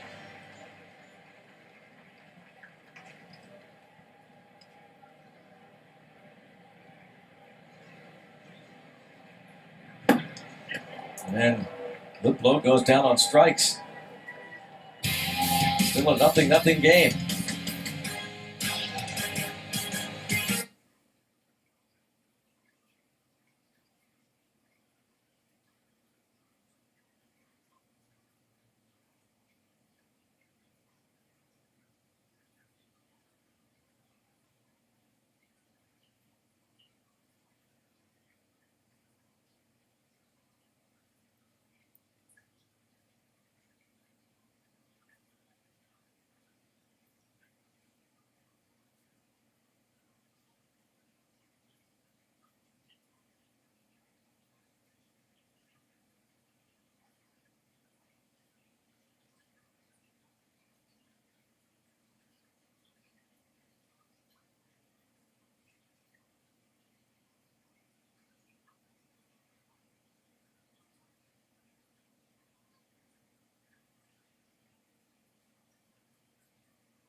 Is, and quite a story here, 0-0. Jameson Tyone, 6 shutout frames, and the rookie Tyler Malley in his second major league start, both against Pittsburgh. Shutting out the Pirates this time around. Here is A.J. Schugel.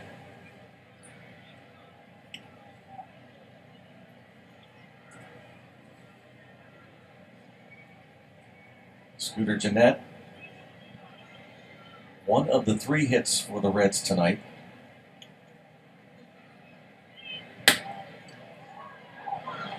Sean Rodriguez stops it. That's all he can do, and leadoff hit for Gennett.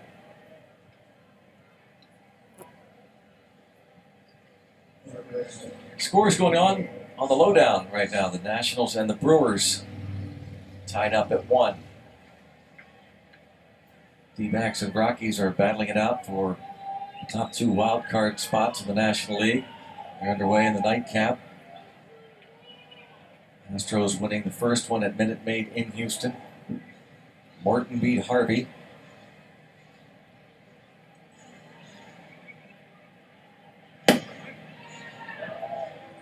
Suarez takes the strike.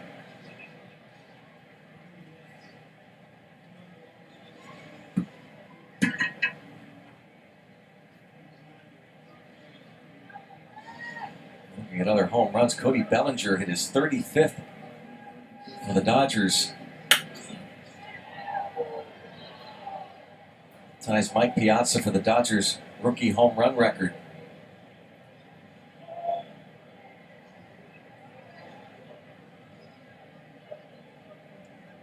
Padres win it 6-5. First game of their doubleheader. Josh Bell, he is approaching a Pirates rookie home run record.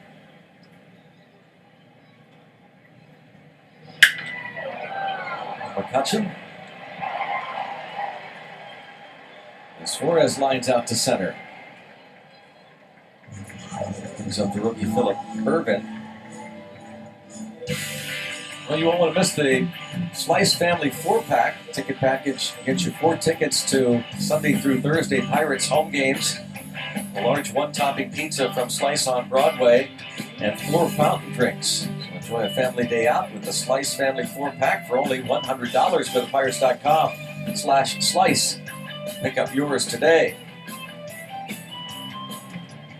Guys on top of the Green Monster here, big fans of the Slice on Broadway. Wet Chad night up Troy on top up there. Troy Hill. That is.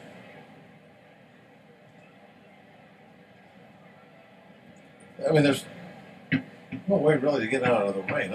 Even with the umbrella, you're going to be blowing in on you all night. Just got to deal with it.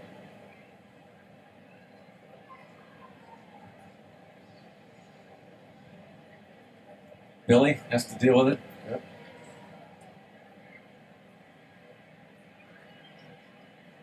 And the guys that never can get out of any of the heat, the umpires.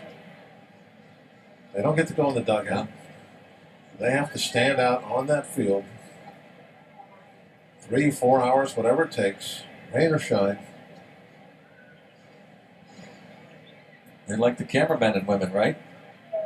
They can't do it. They can't go inside.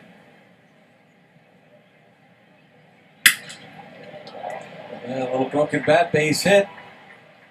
First and second, Philip Irvin.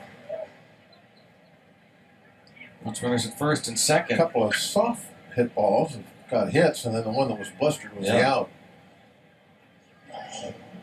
Irvin now with 7 hits in 18 at-bats in the majors.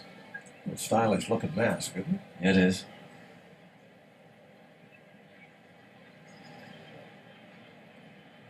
And Joe Hernandez behind the plate. Ted Barrett, the crew chief.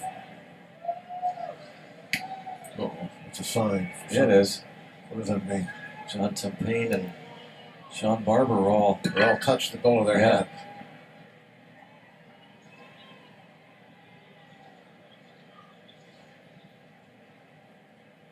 I have to ask an umpire if that's something that like all crews do. That if you look around at each other and touch the hat, what's that mean?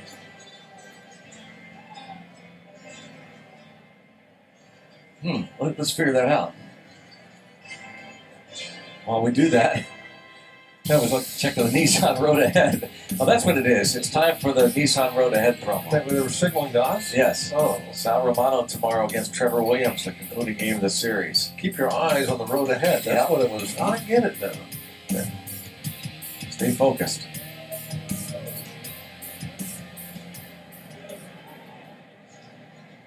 Stuart Turner, 0 for 2.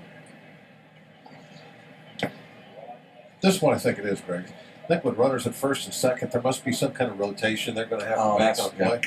Maybe reminding each other, like saying, how many outs there are, or like no doubles. The sign that that's a great call. It's something that has to do with what they're supposed to do. Mm-hmm. In this, just a reminder. Reminder, everybody. Now, did you know that right away, or were you thinking about it? I've been thinking about it all the time. That's got to be it. When you were doing the road ahead, I was like running. You really didn't think it was the road ahead, did you? You just were playing along with me. Kind of. Yeah.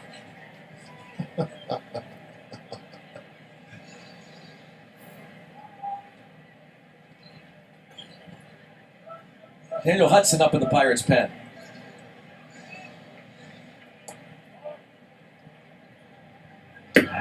And 3-0. danger spot here in a 0-0 ball game.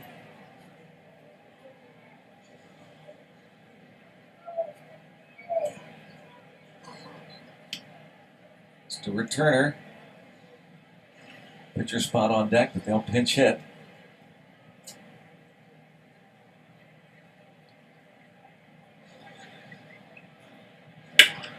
Swinging away on the 3-0. 1-2 as Rodriguez hangs in there. Well done. They give the rookie catcher Stuart Turner the green light, and he bounces into the inning-ending double play.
Presented by the authority of the Pittsburgh Pirates and may not be reproduced or retransmitted in any form. And the accounts and descriptions of this game may not be disseminated without the express written consent of the Pittsburgh Pirates.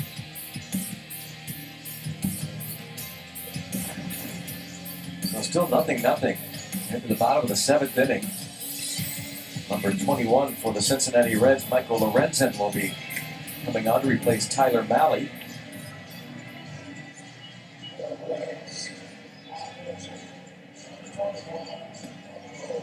Lorenzen's numbers this year, almost 30 walks. Make sure he's throwing strikes.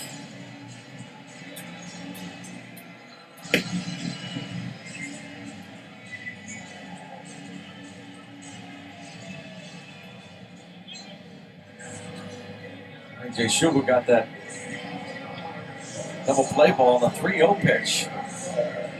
Stuart Turner bouncing to David Freese and getting the double play with Scott Schebler waiting on deck. It's one of the pluses of falling behind in the count in that scenario is the hitter starts feeling good about himself, starts getting aggressive, and he wants to pull the ball. And what happens when guys pull the ball? It adds to their chances of putting it on the ground, which is what you're looking for, a chance at a double play. So, pulled the ball on the ground, inning was over.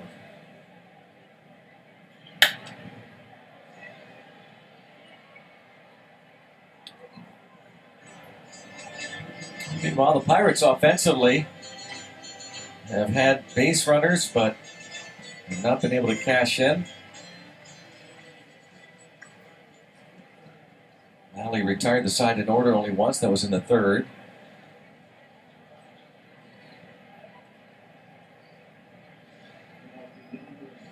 Starling Marte had a 1-out single in the 1st. He was stranded.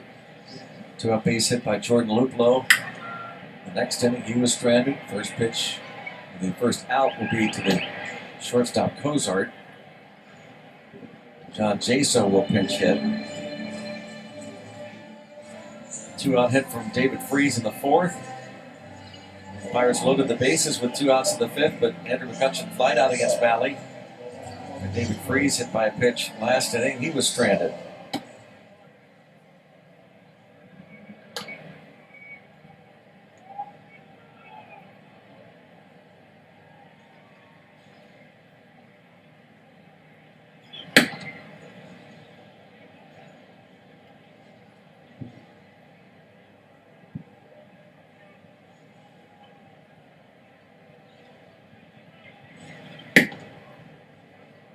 2-0 count. Some of those finals games earlier. Mentioned that the Padre win over the Dodgers.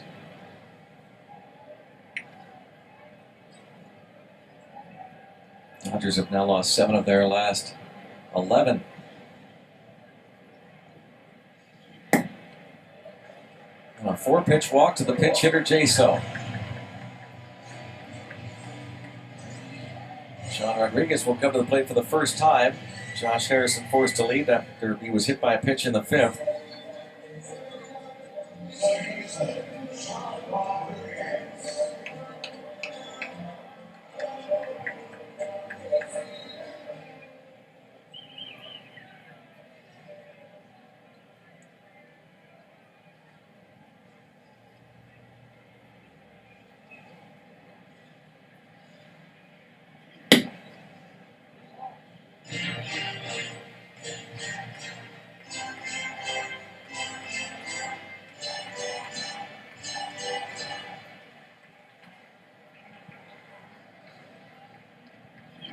We were talking earlier about the series of events that happened involving the Reds and the Braves when Sean Rodriguez was hoping to play somewhere every day. The Pirates reportedly made an offer. He was a free agent, but the Braves signed him to a 2-year deal to play second base almost every day. Then he and his wife and 2 of their children involved in that horrific car accident, and Angel Hernandez calls him out on strikes. And almost immediately after the injury, it's determined that Rodriguez with that shoulder was going to need season-ending shoulder surgery, most believed. See why he wasn't happy with that call. Yeah, definitely off the plate inside.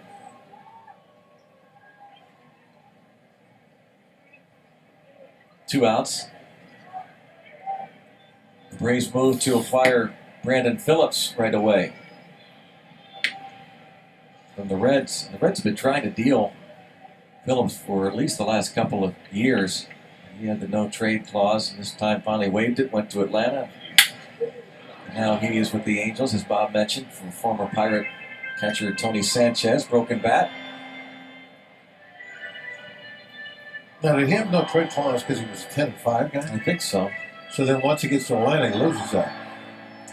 Is that right? He's no longer a 10-5 guy. Oh, that's true. Yeah, So, that's right. boom. You give that, that's right. Now he's with Yeah. the Angels. If the clause wasn't written into his contract, I don't know that for sure. But I was just wondering about you wonder that if he was traded right yeah. away.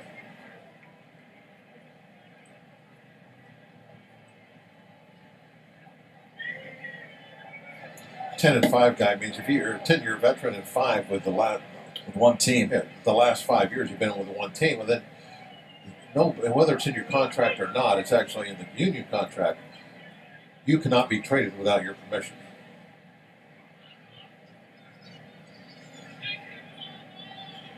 I wonder, can you agree?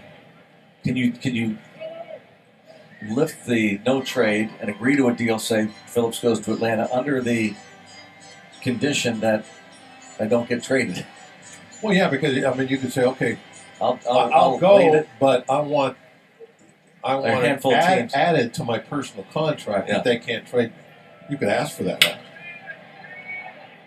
To center field, and that drops. Whoa, whoa, whoa, whoa! Where's the bird? Here comes Jason. Nobody covering the plate. 1-0 Pirates.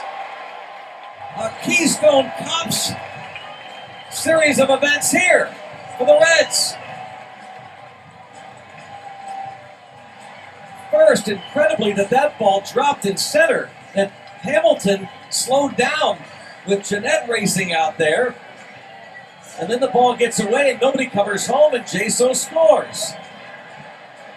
Well, cut off a man in the middle of the infield. It looked like a sure out when it left the bat with Hamilton, but he stops.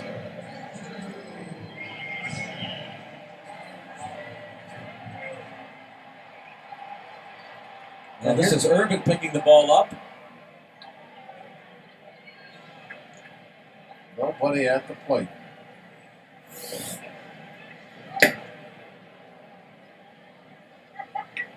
Yeah, it's just one of those plays that the only thing I think they could have done there is Votto's got to cut that ball at the mound. It looked to me like he was late getting there. Maybe anticipating that the last thing that they're going to have when this ball is hit is a play at the plate, but that's what it ended up being.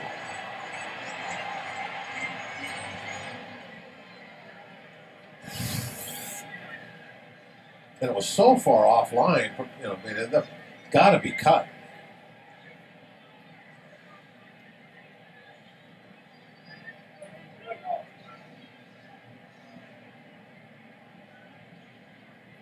I'm not sure where he was throwing that ball. Irvin just picked it up and chucked it. There's the catcher, Turner. Lorenzen. He topples over him. Well, Reds going down everywhere.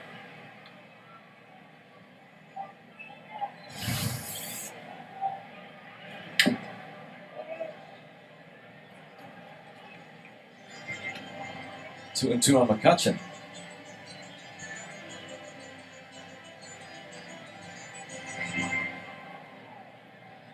Gift run. Single E9.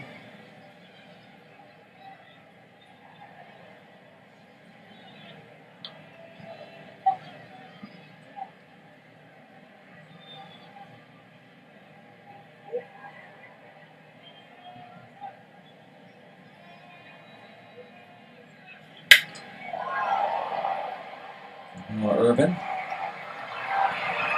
Route number 3. A one-out walk to Jaso, and a trip around the bases on the pop-up to shallow center.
Andrew McCutcheon makes his diving catch of the ball, hit by Billy Hamilton, the Reds leadoff man. Then at the bottom of the third, Hamilton robs Pirates leadoff hitter Josh Harrison of extra bases.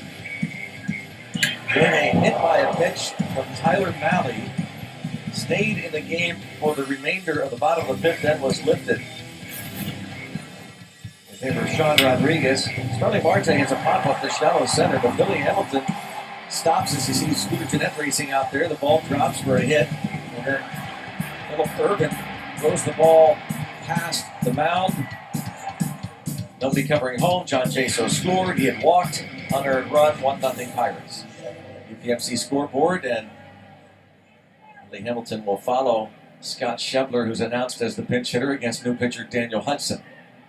And Jaso still talking about his trip around the bases. You can see there from that shot from behind home plate that the throw never had a chance to get to the infield, and you could also see how late Votto was getting there to cut that off. And he was the only one that could make that play. Once it got by him, Jason was going to score.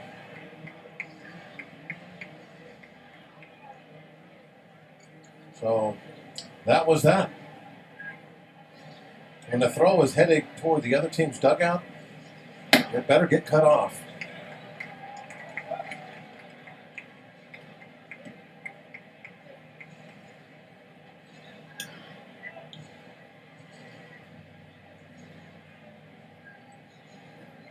Up to that point, it had been such a well-played game. Yeah.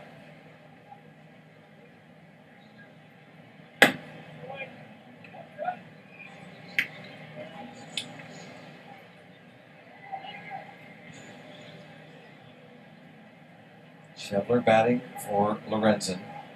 Of course, you know what Votto would say about that play. Why was it thrown at the other team's dugout? Yeah.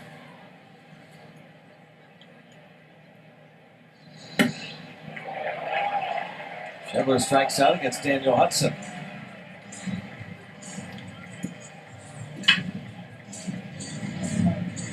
Park University tweet, little Pittsburghese. That ball was slippy. Every ball that we've seen today has had that little rooster tail as it goes through the grass. If you pick up a ball, it's going to be wet tonight.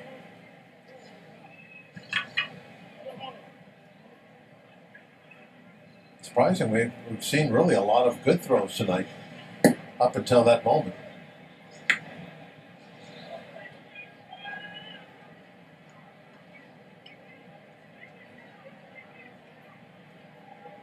Willie Hamilton 2 for 3.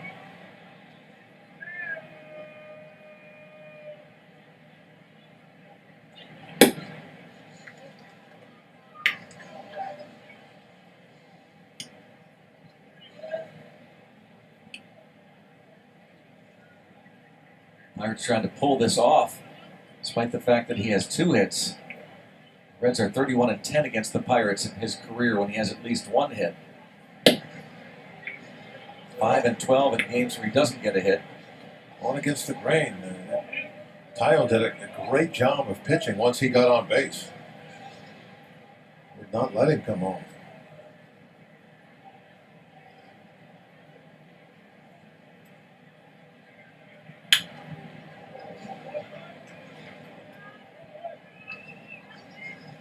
Two and two on Billy Hamilton with 2 steals. Both times stranded at third base. In the first inning, he doubled and was wild pitched to second. But Jameson Taillon able to strike out Zach Cozart, got Joey Votto to pop up the shallow left and struck out Adam Duvall to keep Hamilton on third. In the 6th inning, he had a 1-out hit. Stole second with Cozart at the plate. Then Cozart bounced out. Eventually he would steal third. The Pirates intentionally walked Joey Votto, and Adam Duvall struck out.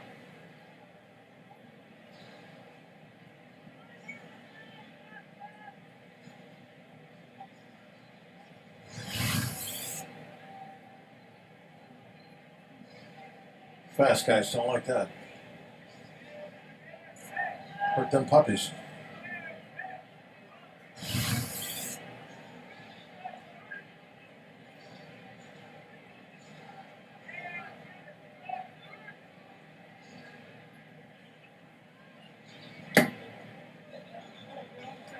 Three and two.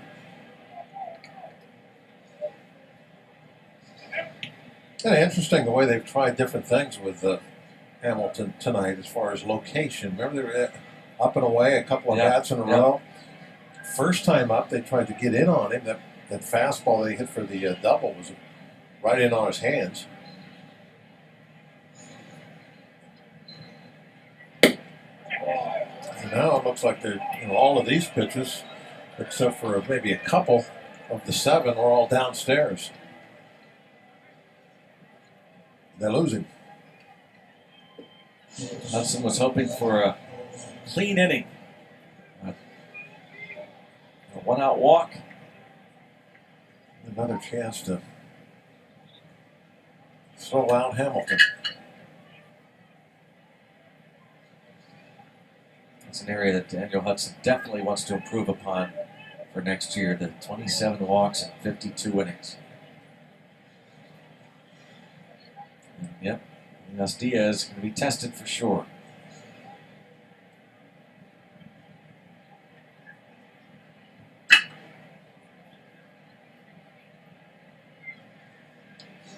That's a substantial lead. Look at that.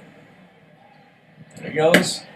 And then shut it down. And now, Diaz guns it towards second, but Hamilton gets back to the bag. Big lead, early jump, but something went wrong.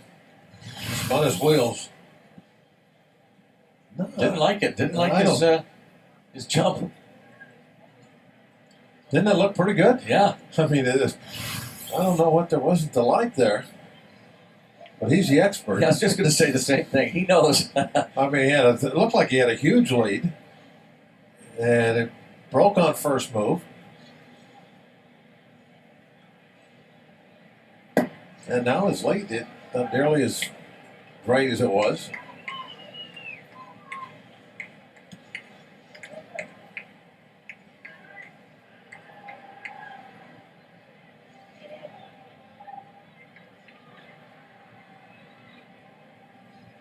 The tracks?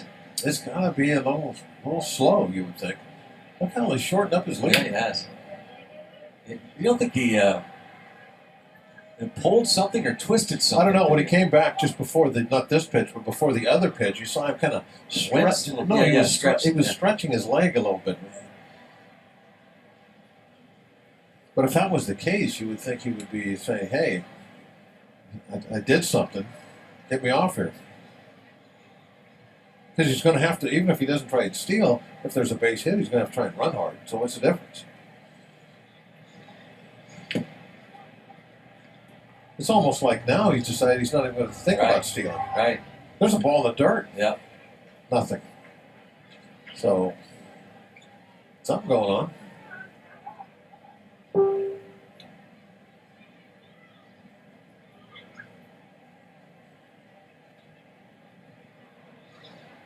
Got the pants tucked into the back of the shoes. He's kind of out to a decent lead again there. Line to center. And Andrew McCutcheon, another sliding catch. This time went back to the feet first. Yeah, slide. that was the one we're used to seeing right there.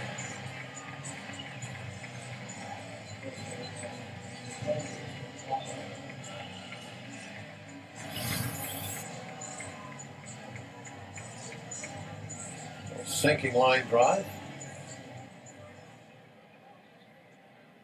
Allegheny Health Network Supermo.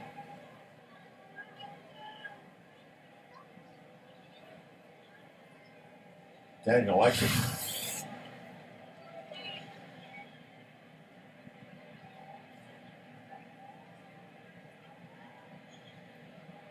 It's back to no lead.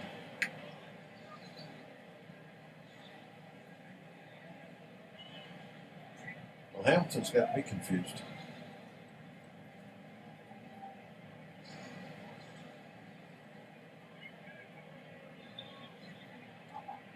Look at that. No lead. None. I wonder if it matters if Votto is at the plate. Take another look. This is a few pitches back. After he decided to shut it down, this is kind of a little lean, maybe stretching something. If he steals second here, they walk Votto intentionally. Duvall isn't exactly a chopped liver. No, but that's what they would do. As they did in the sixth. First base open. But it's not going to matter because Hudson is going to retire Votto and fly out to left. Pirates scored an unearned run in the bottom of the seventh inning and trying to get an insurance run or two.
Pirates. An update from the clubhouse on Josh Harrison, who was hit by this Tyler Valley pitch in the fifth. Allegheny Health Network injury update. And Josh Harrison was removed from this evening's game after being hit by a thrown pitch on the left hand. He is currently being examined and treated by the team doctors, awaiting additional consultation by the orthopedic hand specialist.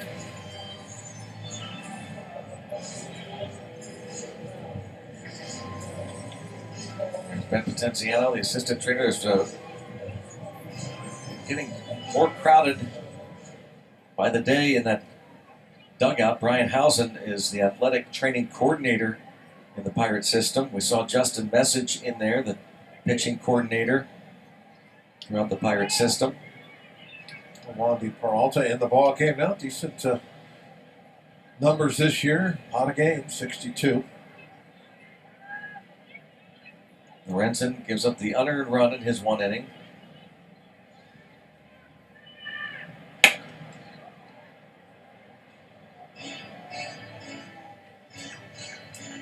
Josh Bell turns around the bat, right-handed. Two comebackers to the mound and a grounder to the shortstop.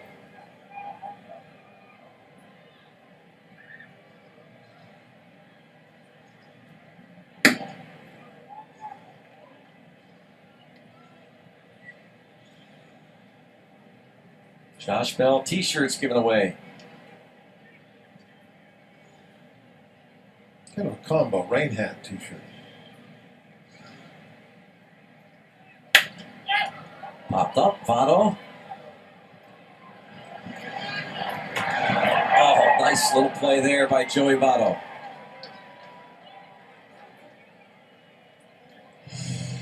One out. Join the Pirates this Wednesday, Roberto Clemente Day, a pregame Pirates Fiesta. Tickets are only $25 and include a pregame event with refreshments and live music, a ticket to the Pirates Cubs game, plus an exclusive Roberto Clemente 21 cap. Head to pirates.com/Fiesta Latina to get your tickets.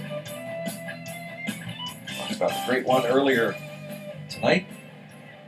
This date in 1972 when he became the all-time Pirates hits leader. David Freese 1 for 2 and hit by a pitch.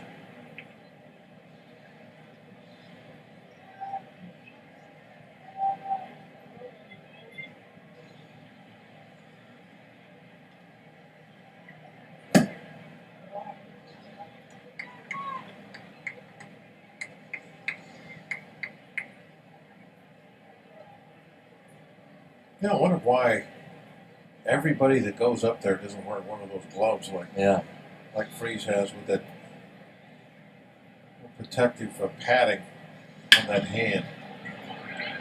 Up to the line and a bare hand try, but Suarez can't handle the slippy baseball. That's right. And he's on base for a third straight time, David Freese.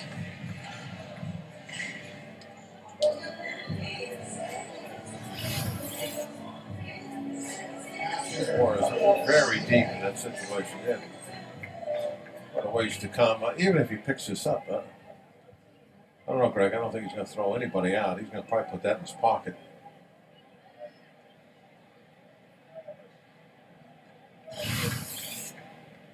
Smart not to pick it up and throw him out then, huh? Yeah, I think so. I would have liked to see him with that slippy ball, try and make an off-balance throw. Why they ended up in the lap of one of the patrons down there wearing those yellow rain suits.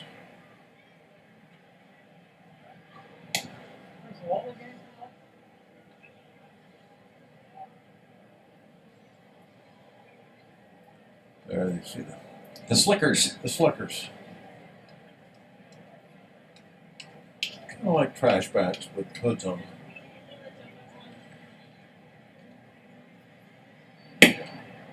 Yes, Diaz 0 for 3. Remember when you and I wore trash bags at Cincinnati? Oh, yeah. It was your invention. It was freezing. Was that the old... No, that was at Great American American? Ballpark.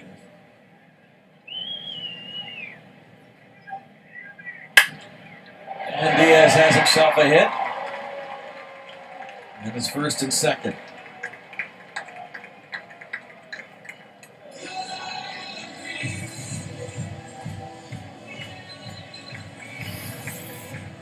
This one's going to be slippy.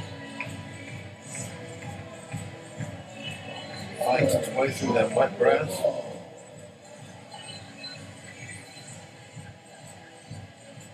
Allegheny Health Network Supermo look at the Diaz swing. Jordan Luplow now can pick up his first Major League ribby. There's Felipe Rivero getting ready.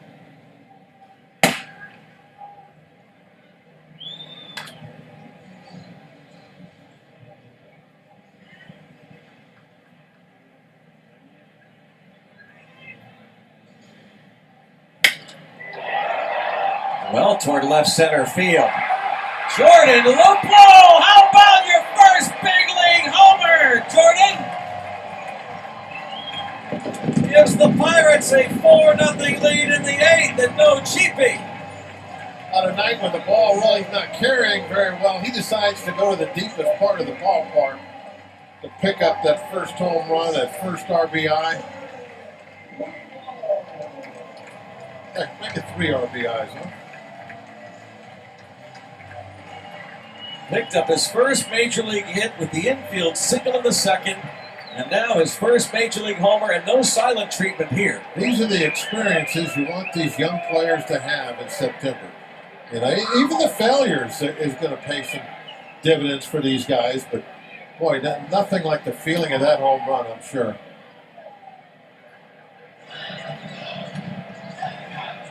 His third Major League start. Entered the game hitless in his first 12 at-bats in the big leagues. Jordan Luplow, who started this season at Double-A Altoona.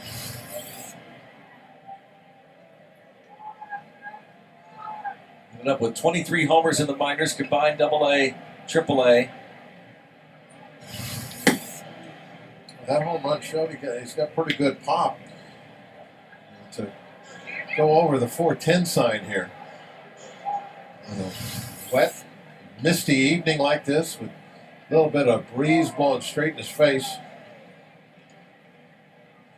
You know what's interesting, too, there, Bob? I mean, I can't imagine there's a minor league ballpark that has a deeper home run wall where that ball was hit. And so when he hits that ball, he's thinking that is way gone, you know? Yeah. You talk about the experiences about all these different Major League ballparks. But this is a tough ballpark for right-hand hitters. So watch, he hits this, he thinks, man, that's way gone. And that's a bomb, a line drive. Home run over the left center field wall. 4-0 Pirates, first Major League home run for Jordan Luplow. Trying to negotiate with that gentleman for the ball.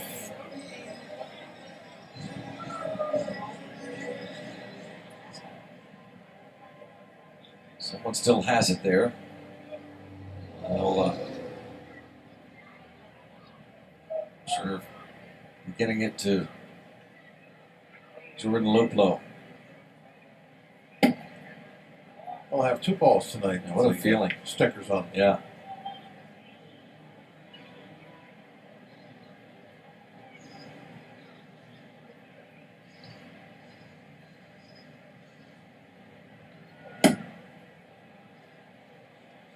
Jose Osuna pinch hitting. Uh-oh, they didn't like what they saw. Wandy Peralta right away. You saw Stuart Turner call out one of the trainers. Last pitch, he saw something. Emilio Suarez translating.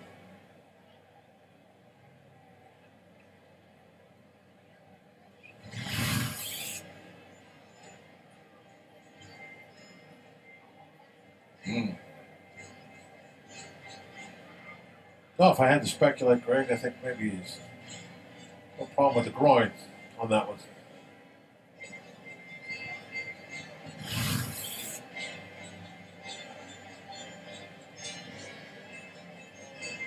Jordan Luplow hits the home run.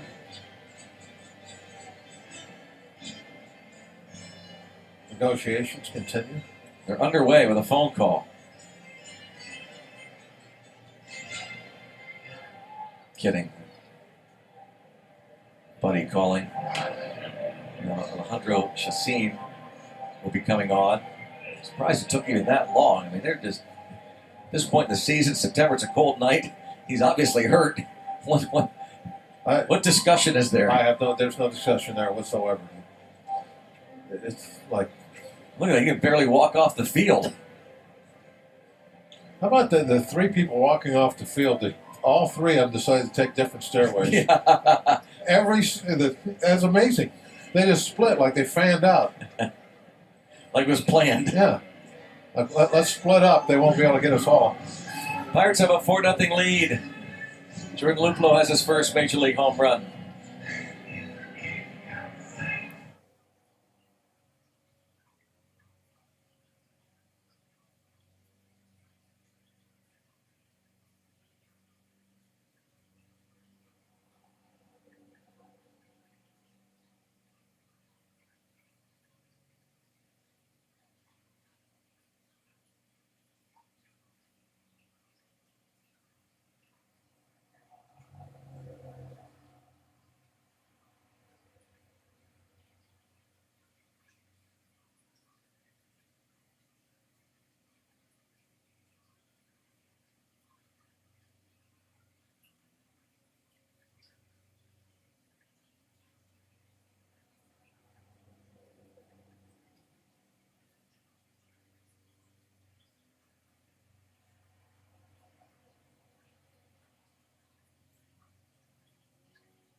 TNT Sportsnet is brought to you by Barrel.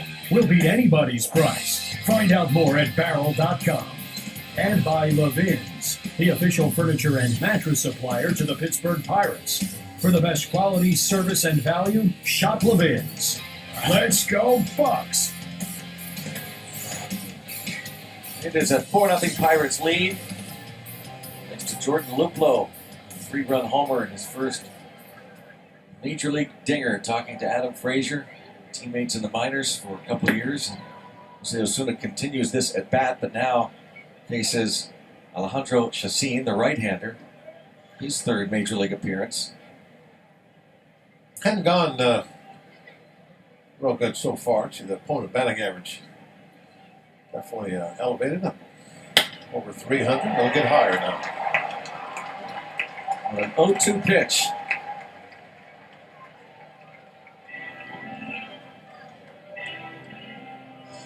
A 1-2 pitch.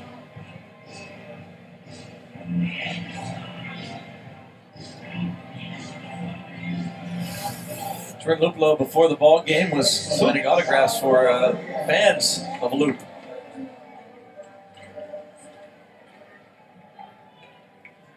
And they were on hand to see his first Major League home run. The Loopers. The caddy, Looper. Sean Rodriguez hit by the pitch. Well, so Angel Hernandez is asking him, did it get you? Maybe not. Sounded like it did.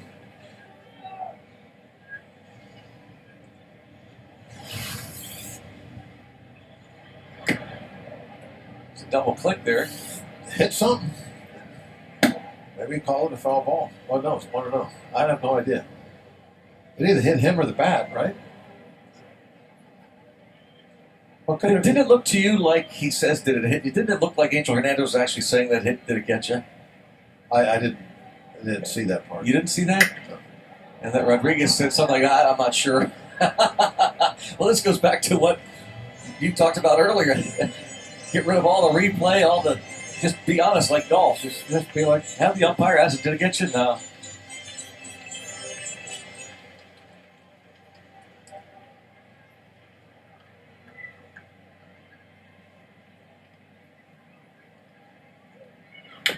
Two and two.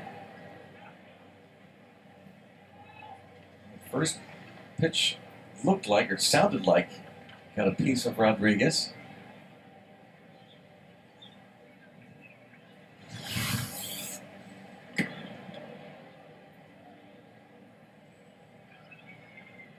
It looked like Hernandez said to get you. Maybe Rodriguez saying, nodding like it did. Oh well. 3 and 2. Rodriguez would prefer an RBI against the rookie, Chassin. Marte on deck. No save situation now. The Pirates have added on some insurance. And toward left center field. And he gets the hit rather than the hit by pitch. Mercer held at third.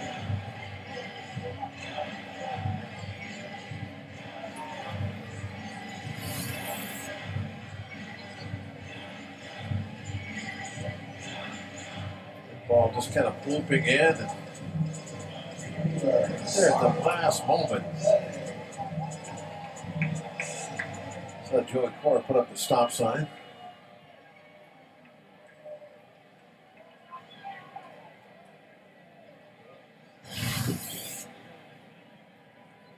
Carmen, baseball gods, gave that hit. 1, and they will not get 2. They'll just get the 1, and Marte will get the RBI. 5-0.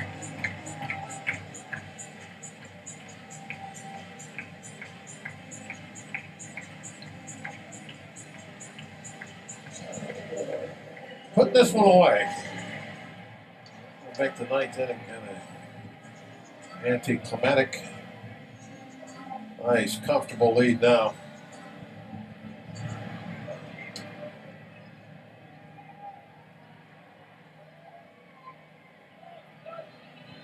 Rivero, Nightmare will come in and pitch anyway it looks like, no matter what the score is.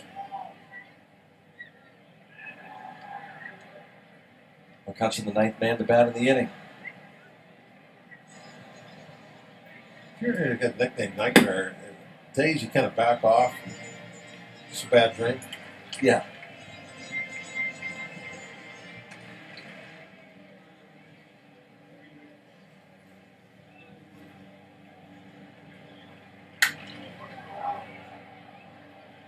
To the corner and out of play.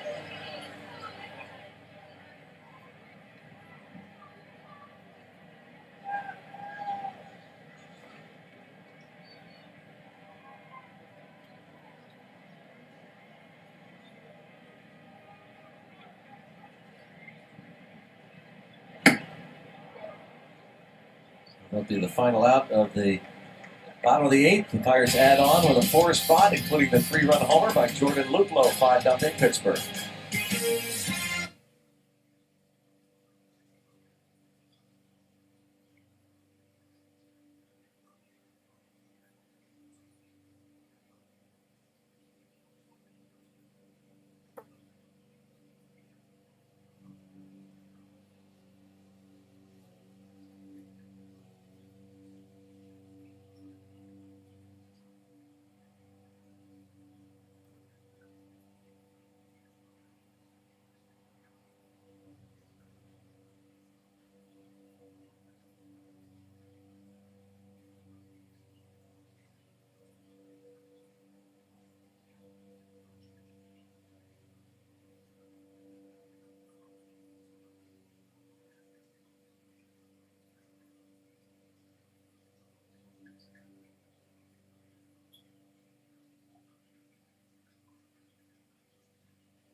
some of the sights and sounds to the sounds of Queens of the Stone Age, performing at Stage AE September the 13th. Jordan Luplow was on stage tonight, making his third Major League start out in right field, and picked up his first big league hit with an infield single in the second, and moments ago delivered his first Major League home run in some Point Park University tweets. Jordan Luplow, great nephew of a former Pirate, Al Luplow. The Pirates back in 1967. One-time roommate of Steve Blass, his great uncle. Here is The Bad Dream. It's going to be a nightmare tonight. He won't be here. He's going to. Oh, he's going to be. He's going to cruise through this inning. Well, I bet you Steve would have been a great roommate. Go ahead. Oh. I think you have some fun, laughs. Somebody to kind of watch over you, make sure you... Don't miss curfew. Yeah, I'm sure that would be Steve's role. Yeah.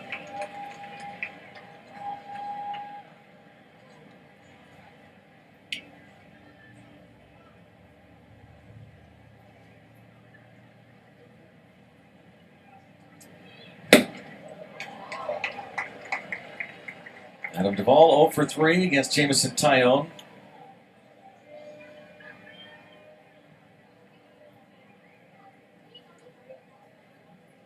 Daniel Hudson in line to win this one.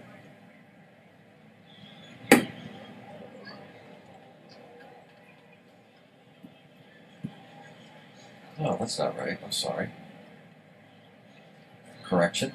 A.J. Schugel pitched the scoreless top of the 7th. Got that double play ball. How important was that? First and second. As Sean Rodriguez ranges to his left on the other side for the out. 7th inning, A.J. Schugel with one out, had runners at first and second, and was down on the count to Stuart Turner, 3-0, with Scott Schebler waiting on deck. Turner swinging at the 3-0 pitch, bounced into an inning-ending double play. Kept the game scoreless. Pirates scored the unearned run in the bottom of the 7th off Michael Lorenzen. And thanks to the 4-spot no-save opportunity tonight for Felipe Rivero.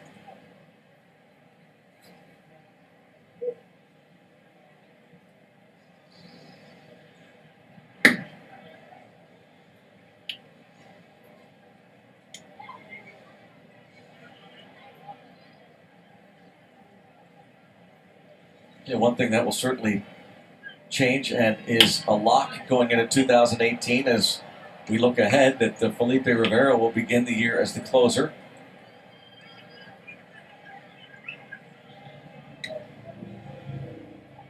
So you'll have that part of 9 innings taken care of, the very back end. Very shaky early this year. The Pirates, after moving Tony Watson out of that role, talked about how they were going to mix Nicasio and Rivero. 100 miles an hour to Scooter Gennett. The mix ended up being like 2 cups of Rivero and a pinch of Nicasio. Yeah. Quickly took over that role. And tomorrow, the Pirates and Reds conclude. The 3-game series will be the rubber match. Reds will send out Sal Romano, the rookie. Took the loss earlier this year to the Pirates. And the Pirates will counter with the rookie, Trevor Williams. Coverage starts at 1 o'clock. Pirates pregame presented by W.B. Mason.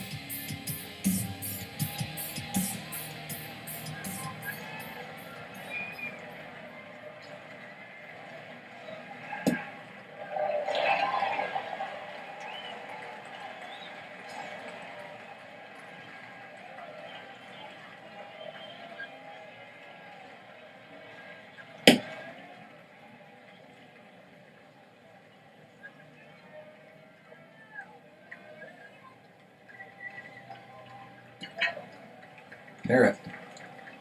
Put the heebie-jeebie on Suarez.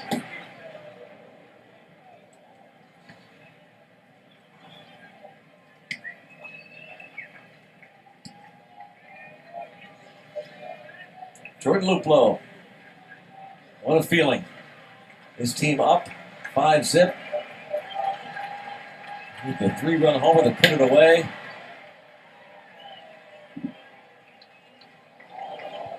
A lot of phone calls coming tonight. Back to family and friends in California. Still early out there. Plenty of time.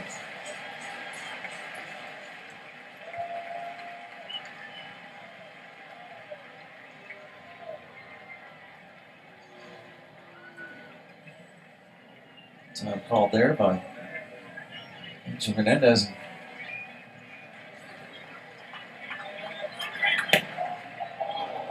Now 3-2.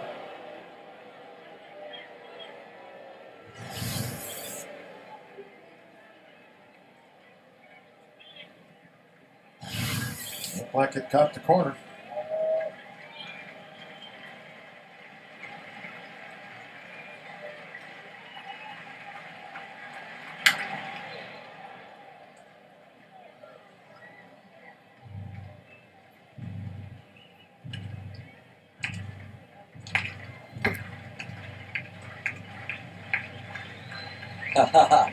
Philip Rivers says Rivero rolls the ninth.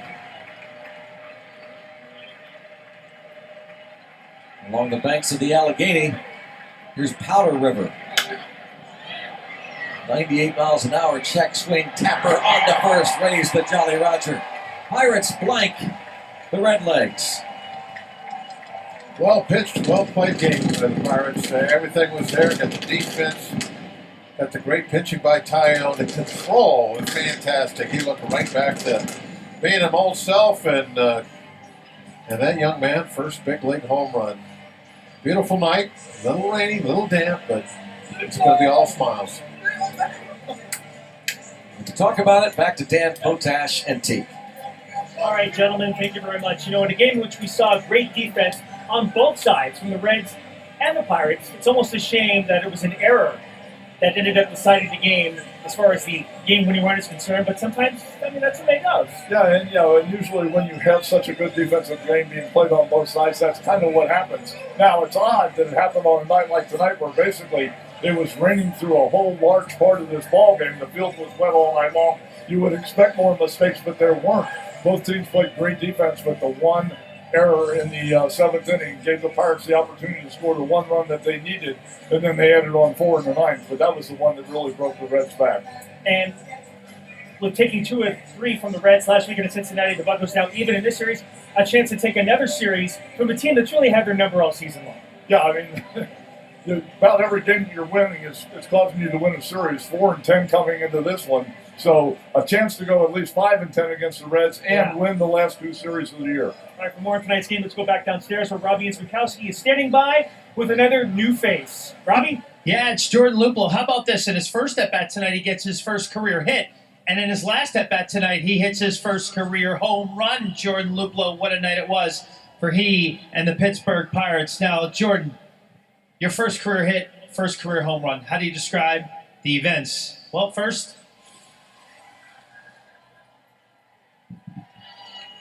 we'll discuss how cold you might be right now, but I have a couple of dry towels for you at least. What's going on with that, man? How's that feel? It feels great. You know, I was just thinking how proud my Papa John would be if he was still here, and it's kind of what I thought about as I was going around the bases. At what age did you think it would be cool to hit a big league home run, and what was it like doing it in reality? Ever since I was born, you know, ever since I started playing baseball, but for it to become a reality is unreal. How about Players Weekend was last week, and I know you weren't here with the team, but you mentioned your father, John. We talked to him in San Diego, and he shed tears when you made your big league debut at Petco Park out there. How much did their support, your parents, your sister, the rest of your family, mean to help getting you here? Man, they've been there every step of the way, every travel ball, every weekend, you know, when I was younger, taking me everywhere, and, you know, it's really cool to share this experience with them. You were first pitch swinging, and it went over the deepest part of PNC Park. What went into that pitch? How'd you see it? And what were your thoughts as soon as you made contact? You know, I was just trying to get a good pitch hit and be aggressive, and I just happened to square it up, and I knew it was the deepest part of the park, so I had to run a little bit. Didn't know if it was going to get out or not. How about when you look at your first stint here? You didn't get a hit. You take a while. You work your way back to the big leagues, and then you finally get it. What was the key to persistence for you mentally? Just keep grinding, just in the cage, putting in work, and then once I got that first one out of the way, it kind of felt like weight off my shoulders. Last thing, a couple innings ago, we saw signs out there that said, "Loop, you were signing for some young fans you have." How cool is that in a big league ballpark? Yeah, it was pretty cool. Jordan Luplow, everybody. First big league hit, first big league home run. Congratulations. Thank you. He's very cold and he's very wet, Dan. We'll let him get in there and get showered. All right, just one of many young faces we've seen in 2017 that have had their first big moment in the big leagues. And of course, when you talk about big moments, I promised it to you earlier in the game. It's Miller time, presented by Miller Lite, and it revolves around Jordan Luplow's first heat with his first major league hit in the second inning. Yeah, an infield single right here. Kozar makes the play, but not able to get a throw off the first base. So that ball is retired. That will go under the Luplow dome. And then, you know what, if negotiations went well, this one will also. The one in the left field stands. So Jordan Luplow not only is going to go home with his first major league hit, his first major league home run, but a couple souvenirs to put on the shelf that he will never, ever forget. Look, it's the Luplow Loonies already lining up for autographs from number 47. Well done. All right, we are just getting started here on Pirates Postgame. You'll hear from manager Clint Hurdle. You'll also take us to the Pirate Clubhouse to hear from the Buccos about tonight's 5-0 win. Extended highlights and analysis from Kent Capaldi. That and out-of-town highlights and so much more coming your way next on Pirates Postgame, presented by Allegheny Health Network.